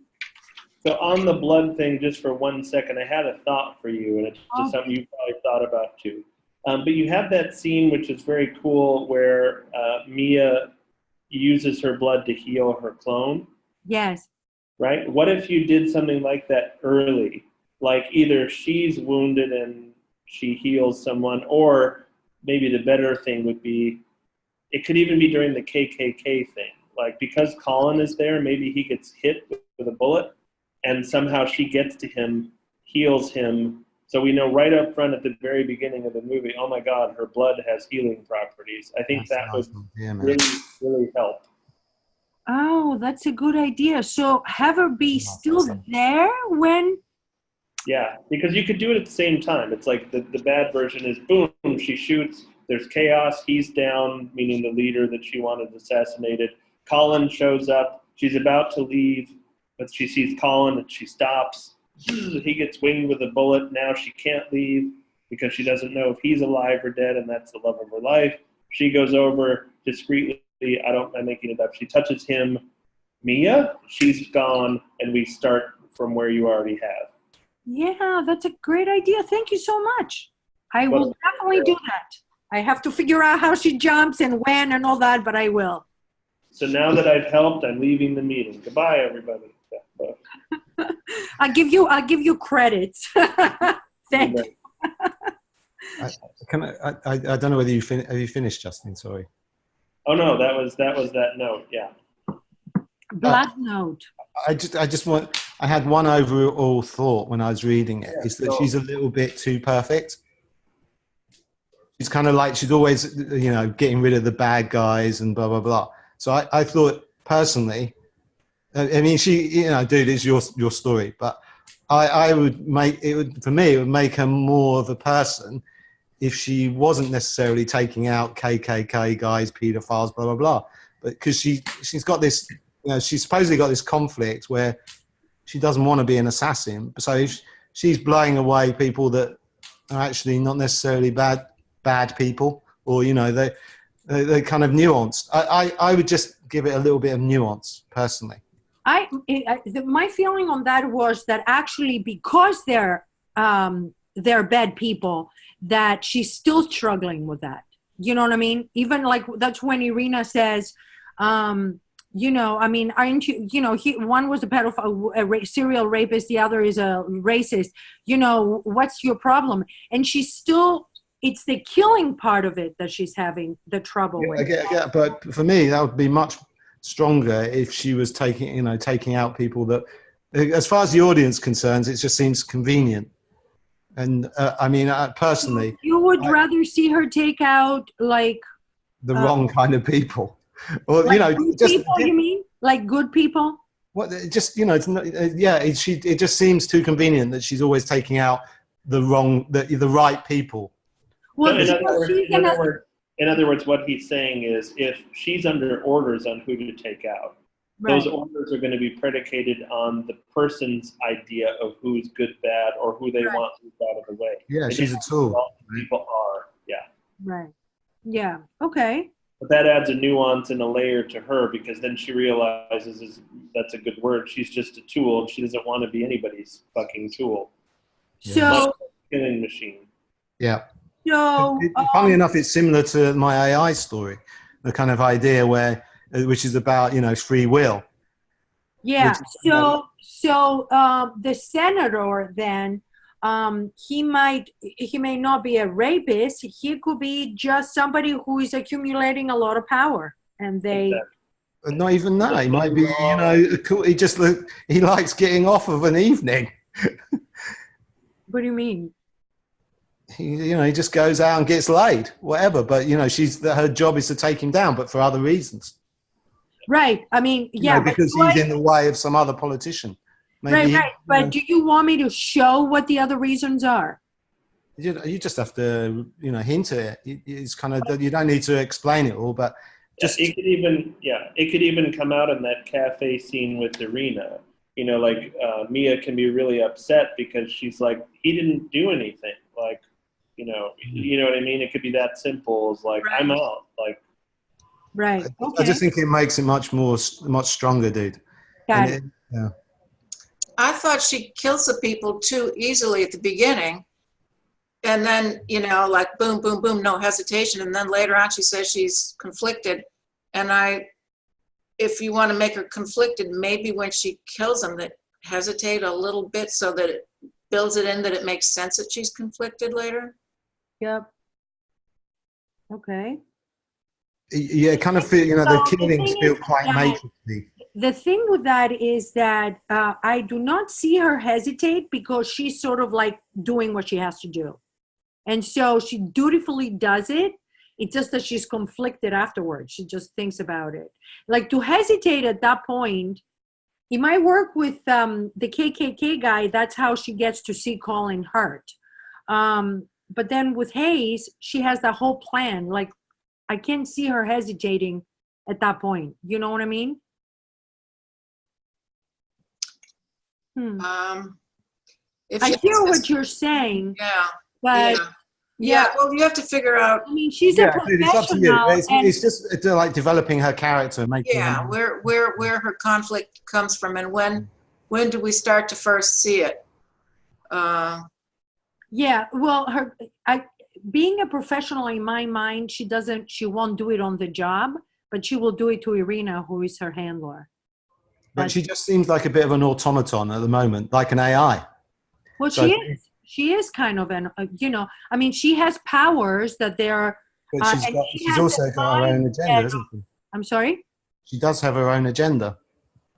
Her own agenda is to not kill.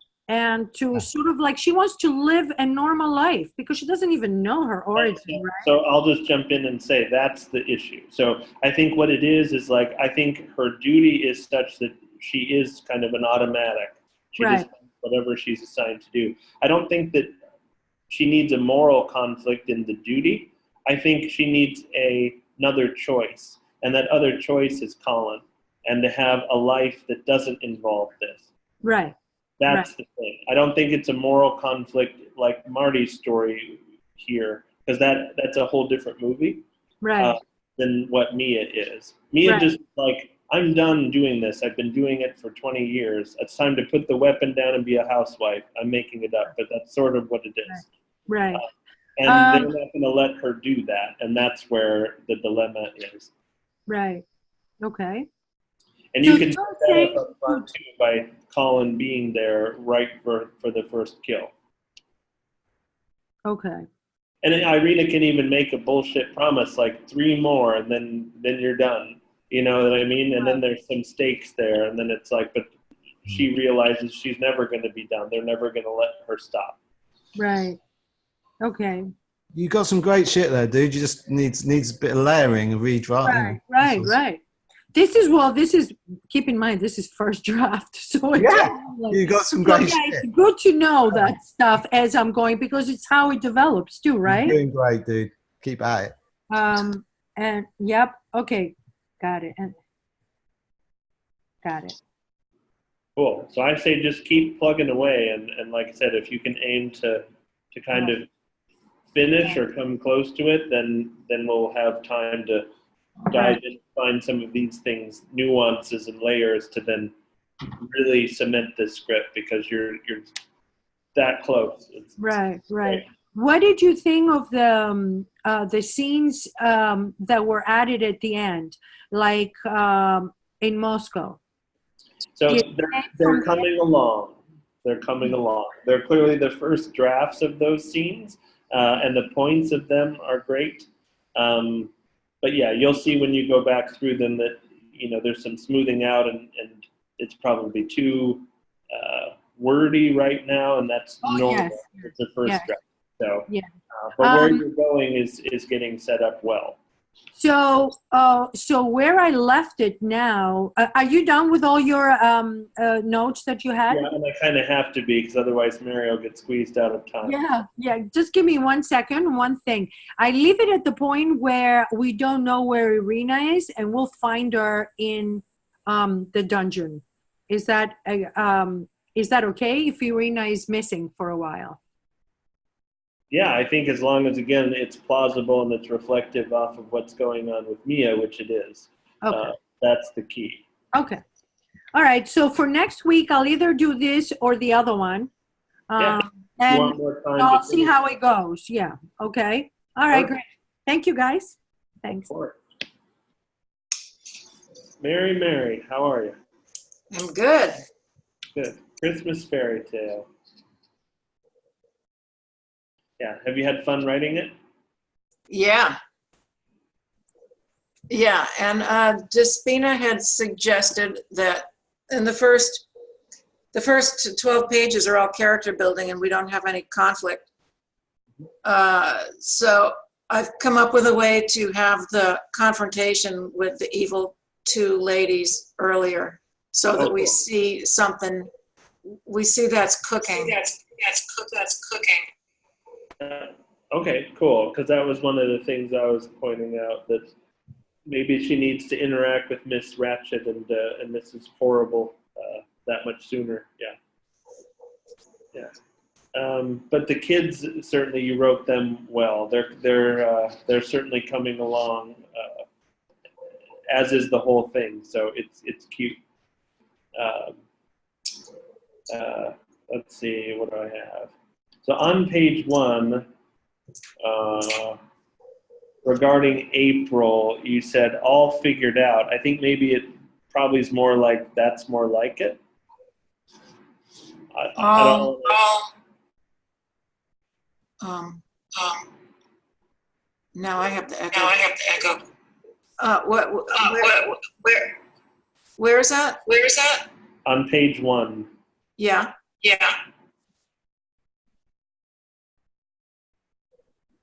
April says he always knows the answer to everything, but this time I know it too. It's. Yeah, it was something she said all figured out, and I think the phrasing should be something more like, well, that's more like it, based on the context there. Oh, okay. Okay. Then on page 5, you said something about quest voices. I wasn't sure what you meant. Whose voices? Quest, Quest. Quiet. Okay, good. There we go.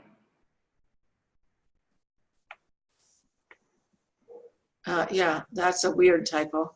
That's all right. It was fun. I was like, ooh, an adventure. I didn't know. But I had a thought for you. I think Charmington might be a little it is on the nose, which is fine if you embrace it and they're all that way. But I'm a bigger fan of kind of being a little bit hidden, shall we say. So I had a thought for you. I just happened to look it up. I don't know what prompted it, but Facino means charming in Italian. Ooh. That's not a bad last name. And it's like clever people or native speakers will go, oh my God, I see what she's doing. Facino. Okay. Yeah. Fascino. And you could do another language. It's probably something you like better. But that one just jumped out at me as like a plausible last name that has your same meaning. And Nice. to be with the fairy tale element, I had a thought. What if we started the movie with his assignment?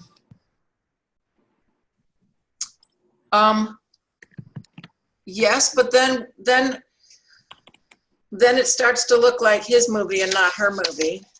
It's just a thought, because it's like if we set up that he's going to this picturesque little town and the bad version is he's like, what will I find there? And then we're like, we have snow blow in and then we go to her and we're on her. I don't think it would feel like his movie if it feels very short up front, like just a prologue. Yeah.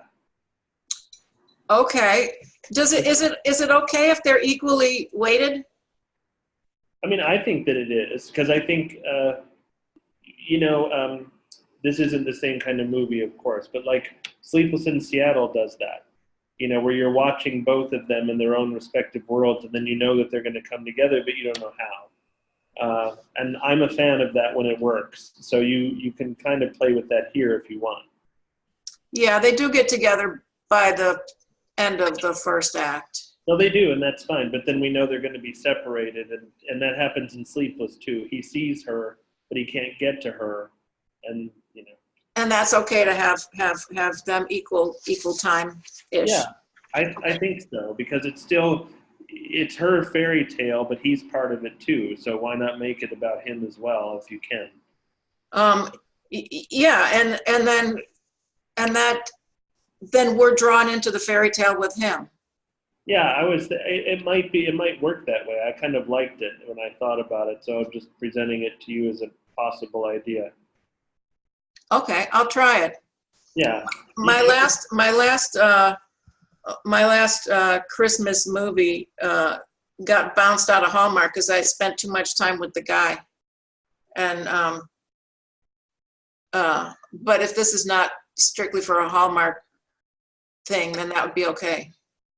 Well, also, I don't think that you're going to end up spending as much time. I think it's going to end up probably 60-40 in her favor. But starting it with him gives us a mission of sorts. Yeah, Okay. which is my thinking. So just I'll play give it a try, see how it works. Yeah, and you have the scene. You could literally just kind of Just switch it. Yeah, and see how it reads, if it flows any differently. Because you could also start with voiceover too. That's a common trope of fairy tales. Not that you need it, but the charming town of whatever and the lonely teacher. You could do that whole thing too if you wanted. And that's what's really fun about your script is you have so many things to play off of / wink at. That the more opportunity that you can to do it, just have a blast. Throw everything out there and then just see what you like that sticks. Yeah, her bed is going to be like all these mattresses, and she wakes up and she's all Oh my God. Yeah, she's got the pee under there.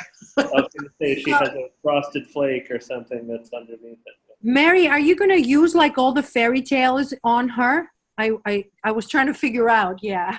A bunch of them. Oh yeah, cool. Yeah. That was the one that applied most to my ex-wife, was the mattresses and the pee. Oh, that's funny. That's funny. That was the first, that was the second musical I was ever in.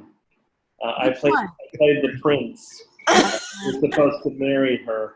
So, yeah. But you know what I mean.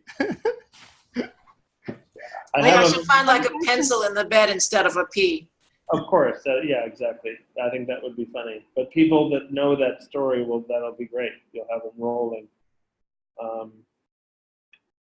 So back to the name thing. So Mrs. Horrible is also on the nose, but cattivo means bad in Italian. What is it? Justin has something about the Italian. Are you learning Italian? So it just, since it's a Latin language and, Right. we're all derivative, it's just easy and it flows Yeah. usually. I actually like the German word for horrible, which was Schrecklich, which is actually where Shrek, the monster, Oh, Oh, cool. so I can- that might be something to play with too. I could call her Mrs. Mallow. Yeah. There you go, Mrs. Bad. Yeah, I like it. Yeah. But you get the idea. You just Yeah. if that feeds something for you, great. It's just something that occurred to my weird imagination. Yeah, that's fun.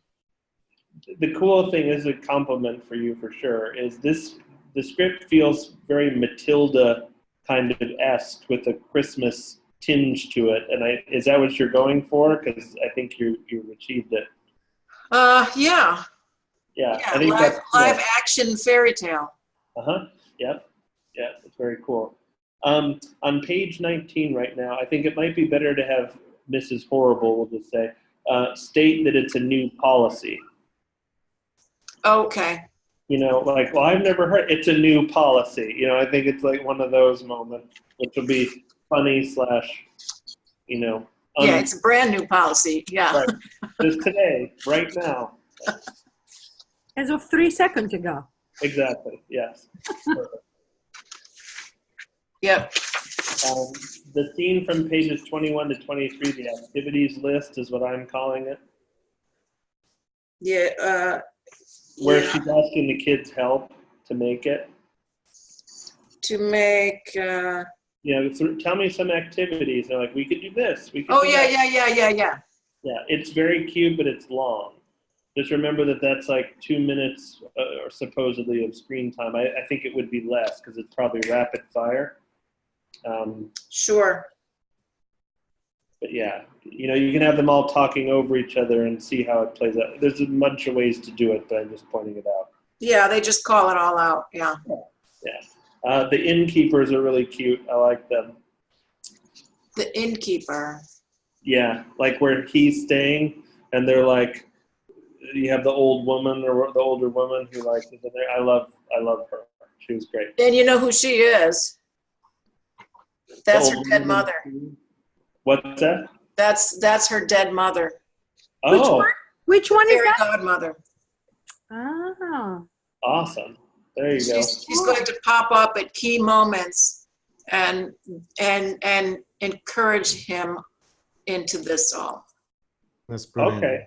And actually, this inn hasn't been opened for 30 years. Oh, that's great. Cool. No, I like that. At the fair itself, so it's on page 26, you have some of the items that are there that seem like useless, basically, or like they're the guy that's doing the candle, but they don't work because they're wobbling, which is funny. But how does that tie in kind of to the story? And I was wondering, like, are the bad version would be to say these are the elves, and they're making it because it's Christmas time. I don't know if you had any Well, ideas. my idea is that the reason he falls for her is that she's grounded, despite being this fairy tale princess. She's practical, and all this other stuff is basically nonsense and useless. Mm-hmm. Yeah, I don't know. I wonder about that. I wonder if it's all like great stuff. It just isn't for him. You know what I mean? Okay, maybe just the jar of pickles with the hat is enough. Yeah. Or maybe it's like a fruit pie, but he doesn't eat sugar. You know what I mean? And it's like, it's lovely and I'm sure it tastes great, but it's not for me. It's like you could play that kind of angle too. Just as a thought. It kind of just threw me when it was stuff that was useless or experimental. And I get that hers should totally stand out. You're absolutely right on about that. Maybe she uses This more- stuff is stuff that's actually made and sold at craft fairs. I believe you. Some of them are school fairs, and you're like, oh my God, what is that? I love the candles. maybe I'll just keep the candles that fall apart and the jar of pickles. I mean, because candles are also dangerous. Who will buy that? I know. You And that know? was my thinking. It's like that's a little bit too outlandish, that one. It was funny. It would be a funny visual to watch it.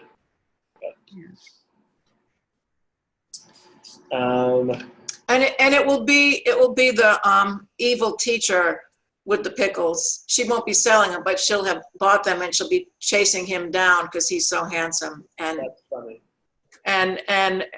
and yeah, his pictures of her don't come out very nice. Uh-huh. Yeah, they're all just blurred for one thing. But she's Yeah, well, what's going to happen instead of being blurred, they'll be either like super close up or super far away. oh, funny. So his scope on his camera keeps goofing up until later when he goes to see her at the school and the evil teacher like forces him to take a picture of her. It's going to be like mean faced. She's going to be smiling and the picture's going to come out like, you know, snarly, evil faced. Yeah, it's almost like the camera's the magic mirror, like showing. Yes, the camera is, yeah. Cool. Very well done. I like that. Yeah, that's cool. And then a couple thoughts for you, and I wrote a bunch of like questions down to kind of just pick your brain, right? What if he tries to leave the town but he can't? Or I thought of this, but maybe the first time ever on an assignment he wants to stay, but his boss is like, you can't, you have to come back. Whereas normally his boss is like, take time for yourself, you know, you're on vacation now. The shot came out great. It just would add some conflict. It doesn't have to be that, but it's a thought because we have him at that point where he's going to depart or not, you know. Yeah, I'm still kind of putting that together. My feeling was that he's not going to want to leave town, but he's going to go to the airport and he's going to ask her to come meet him there. Mm-hmm. But he doesn't know her last name, so he's got to look up under every S person in the phone book. Uh-huh. And he sends out the email to every single S person in the phone book. Now that'll be fun, and then you have like half the town showing up to see him. Yeah. And the bad guys, the evil ones, go to her phone and delete. They sneak into her room and they see the message and they delete it. Yes. And so he goes back to town thinking she didn't want to see him, and she thinks that he didn't bother to let her know when she left, and her mother, the silver-haired lady, is going to somehow do something.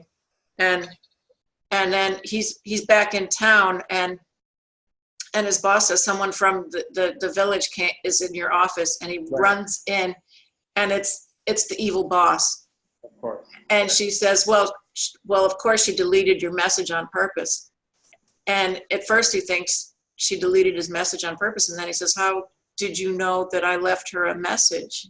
Yeah. And so he figures out that they have she's deleted his message. So yeah.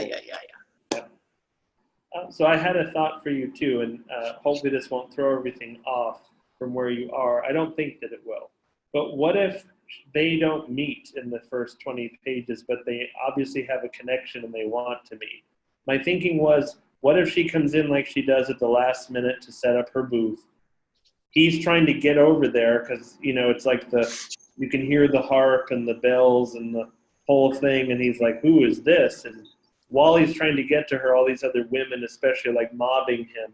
Look at my thing, my jar of pickles, my candle, my whatever. And by the time he gets over to her booth, she's gone. But she left an ornament behind. And he then takes it and tries to track her down.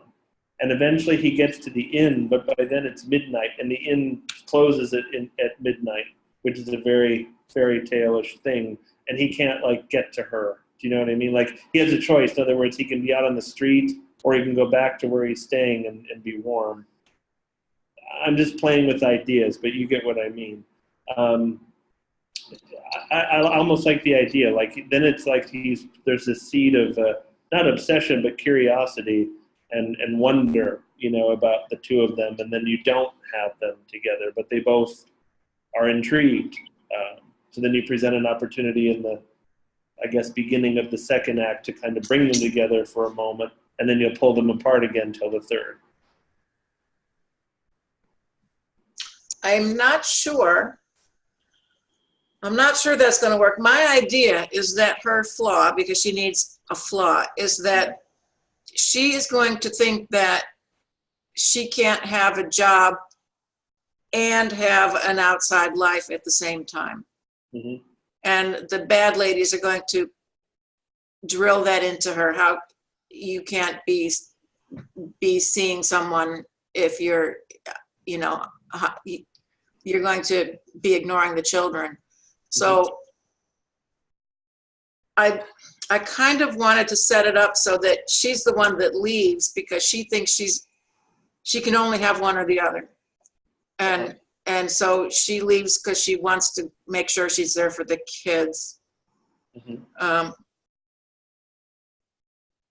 Yeah, I don't know. I see how that would be fun. I'm not sure it quite works with who I see these two people. You could have it work for her if the bad version is like she needed a certain amount of sleep before school because she needed to be on for the kids. You know what I mean? That way, maybe he does track her down, but it's only 5 minutes to midnight, and that's the only 5 minutes they get before not she turns into a pumpkin, but the metaphorical equivalent, like she isn't going to be ready for the next day. So it is her that leaves, but I think the point of what I was doing was maybe I like the idea of the ornament, him tracking her down from that, and I like the idea of them having very limited time together. They don't have much time now, and what I was going to do was she's left her bag at the table. Okay. And so he has the bag, but he knows she's a teacher and there's only one school in town. Right. So she's going to go to school the next day, and he's going to just be there. Mm-hmm. The fairy tale element, though, is sweet, isn't it? Because it's all about deconstructing or reinterpreting fairy tales. So yeah, I like your suggestion, Justin. It's cool, man. Yeah. Let me see, because my idea was that we think they've had 3 hours together, but they haven't. The food just came. The idea is that the clock's doing something weird, and they've only had a couple of minutes together. Okay. Yeah, let me see that, because my idea is that when it's like 8:45, the clock's going to be like the second hand's going to be like not moving. Yes. And then so they get their 15 minutes, but then later when they get to the restaurant, it's already like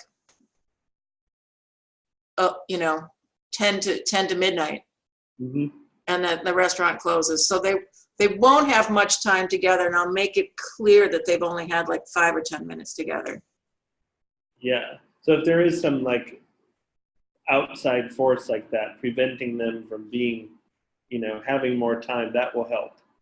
Because it's like then there's longing. It's like we want to, and there was a lot that happened in those 5 minutes, but Yeah. Outside force making it clear. Yeah. Then they will meet, but they will have 5 minutes. Mm-hmm. Yeah. I think that's really the overall thing. And then the other thing is, and then you don't have to have I can't speak now. You don't need to have answered this in the first part yet, but I would like a little bit more on her character outside of the school. Like, what is her life like? I presume she doesn't have much of one, which is to your point. But I know a little background because of your outline, like that she lost her parents. She's probably very afraid of life, so to speak, but she's found this great joy in helping others, which is the kids. And also he needs a flaw too. He might be Prince Charming, but even Prince Charming isn't perfect, and maybe his is he works too much, which is sort of her flaw in a different manner. And that makes it interesting too, because they're both kind of the same thing, and they need each other, for that reason, to just balance themselves out and be better, more rounded people. I'm going to have a scene where her angelic side and her devil's advocate side are fighting with each other, and one says, you can't take care of the children if you're going to be selfish and have your own life, and the other one yeah, I have to develop that her fatal flaw is that she's afraid to chase her own dreams because she's afraid that will take away from the kids. Yeah, and that's the last thing that she would ever do. Yeah, that makes sense. But if you're not happy, you can't give happiness to other people. Right. Very true. Yeah. And that's what she has to overcome. So I'll have to put more of that in the beginning so that we see more of that as cooking. Yeah. No, I think so. And you could even do things with her character where it's like she sees that one of the kids, like the one who's like clumsy or whatever, like maybe his lunch goes everywhere. So she gives her lunch to him, but then she doesn't have anything to eat. And so then at the end of the day, she's kind of falling asleep while she's reading. And it's like, you know what I mean? It goes to the theme of like, if she's not taking care of herself, she can't take care of them. Yeah. Yeah. Cool. Well, that's cute. This is all great stuff from all three of you, and three very, very different stories, which is also fun. Dustin, thanks so much for another great session, dude. Oh yeah, absolutely. You rock, man. Are you writing something yourself now? Not at the moment, I'm not, no. How do you find time to write with your, how the hell do you, where do you squeeze it in? You know in what? the middle of the night, at 2 a.m. Really, the answer is sort of like that. It's like, if I'm on to something, then I just see like kind of what Despina was saying. Anything else and any other time just goes like, there isn't any. This is what I'm doing, and it just becomes the not obsession, but the focus. Yeah. Do you have a family, or are you? No, I am single. Yeah. Oh, okay. So in a sense, I guess that helps, but Not having like children, because having not children, right? Yeah. Time I don't know how I would do my job day to day, much less be able to do these things like with you guys if I had kids. Right. That would be next. We are your children in a way. You're What's that? giving us to grow. We are your Yes. children. There we go. There you go. It's very nice when the children move out. Yeah, well, I still have one at home, but she's grown, so she moved back home. So that's nice because she's an adult. But that's true because while my children were growing up, it was totally insane, trying to do anything. I'm sure. It's very Dude, have you had any of your stuff actually made? I had a short film that I wrote and put away in a drawer literally for like 4 years until I randomly, but nothing's random, right? Until I came across this notice where a company was looking to make a short. So I pulled it out. I literally, did one of these and said, you know what, this is pretty good. And I submitted it, and they picked mine out of all the submissions. So they made that into a film with a pretty big budget actually for a short. Awesome. What's the name of So, it? dude, are you your own agent? Is that how it works?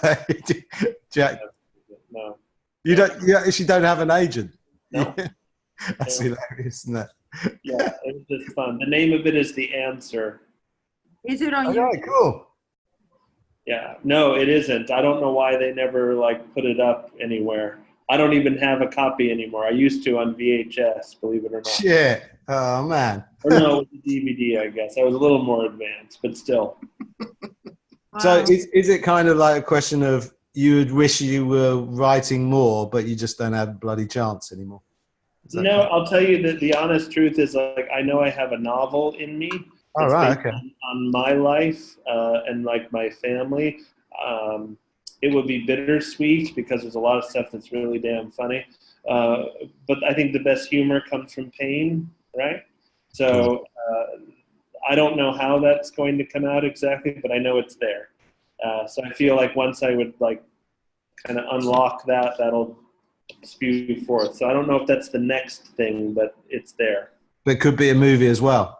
It could It be could like, I don't think I would write it that way because I would want to speak more to the emotion and thought process, and you can't obviously do that. Internal, you mean? Yeah, have Yeah, an yeah. internal. Yeah, that's what the book does. Definitely. The Yeah. screenplay So can. that's why I say that. And I haven't written a book or anything before, but Mary has, and I can certainly get advice from her. So, Yeah. you know how to tell a Take story. a year and do it. yeah. That's the nice thing about screenplays. You can do them in a lot shorter time because it's, you're talking about 100 pages with big margins versus 300 pages single spaced. Yeah. I'm just thinking, you know, like Tales of the City, right? That's Yeah. like, if the way he wrote that, you know, Amistad Malpen, it's just like, it's like little sections, and you could just read it on the tube or whatever, on, you know, the subway, and it's just that, like, it's a good way to start writing a novel, like. I think so, and that Like Dickensian. yeah, and that makes a lot of sense. I don't know if you guys have read what's his name? Who wrote Running for Scissors? Oh, I haven't read that, no. Oh, the woman, the comedian, He's a man. her brother. He's also.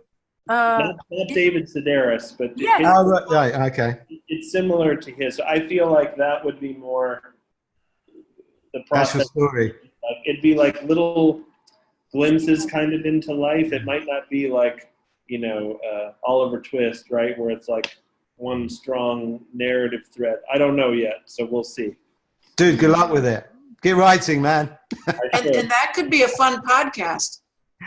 Yeah, that actually could. That's a really good idea. I'll tell you guys really briefly, and then I'll let you go. But the plot of the answer, because this is interesting. So the short that I wrote. So a guy comes out of his office, and he's been fired. And he literally steps out of the building and looks to the right and looks to the left and realizes he doesn't know where to go anymore because the one thing he had every day, which was to go to work, is gone.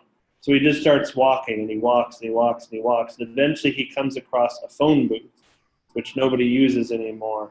But there's a little boy in the phone booth who hangs up the phone. And he looks at him, and the man is drawn to this boy, and he doesn't know why.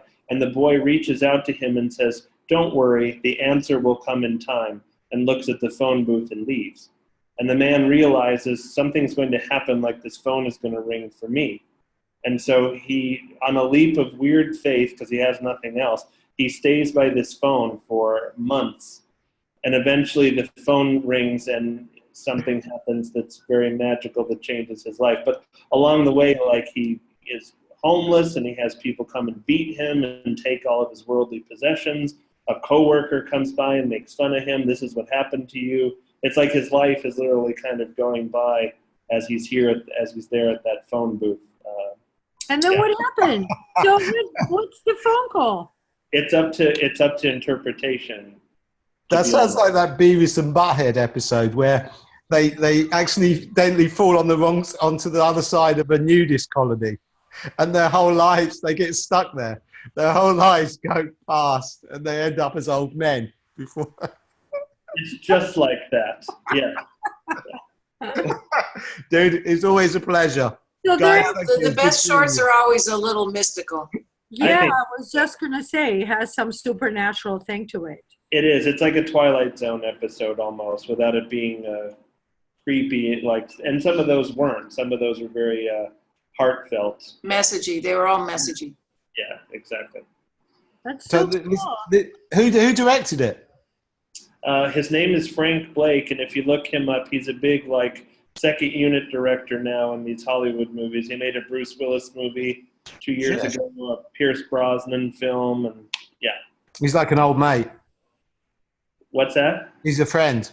He wasn't before. I literally met him just having submitted blindly to these people, and then it was him, and so we became friends. Yes.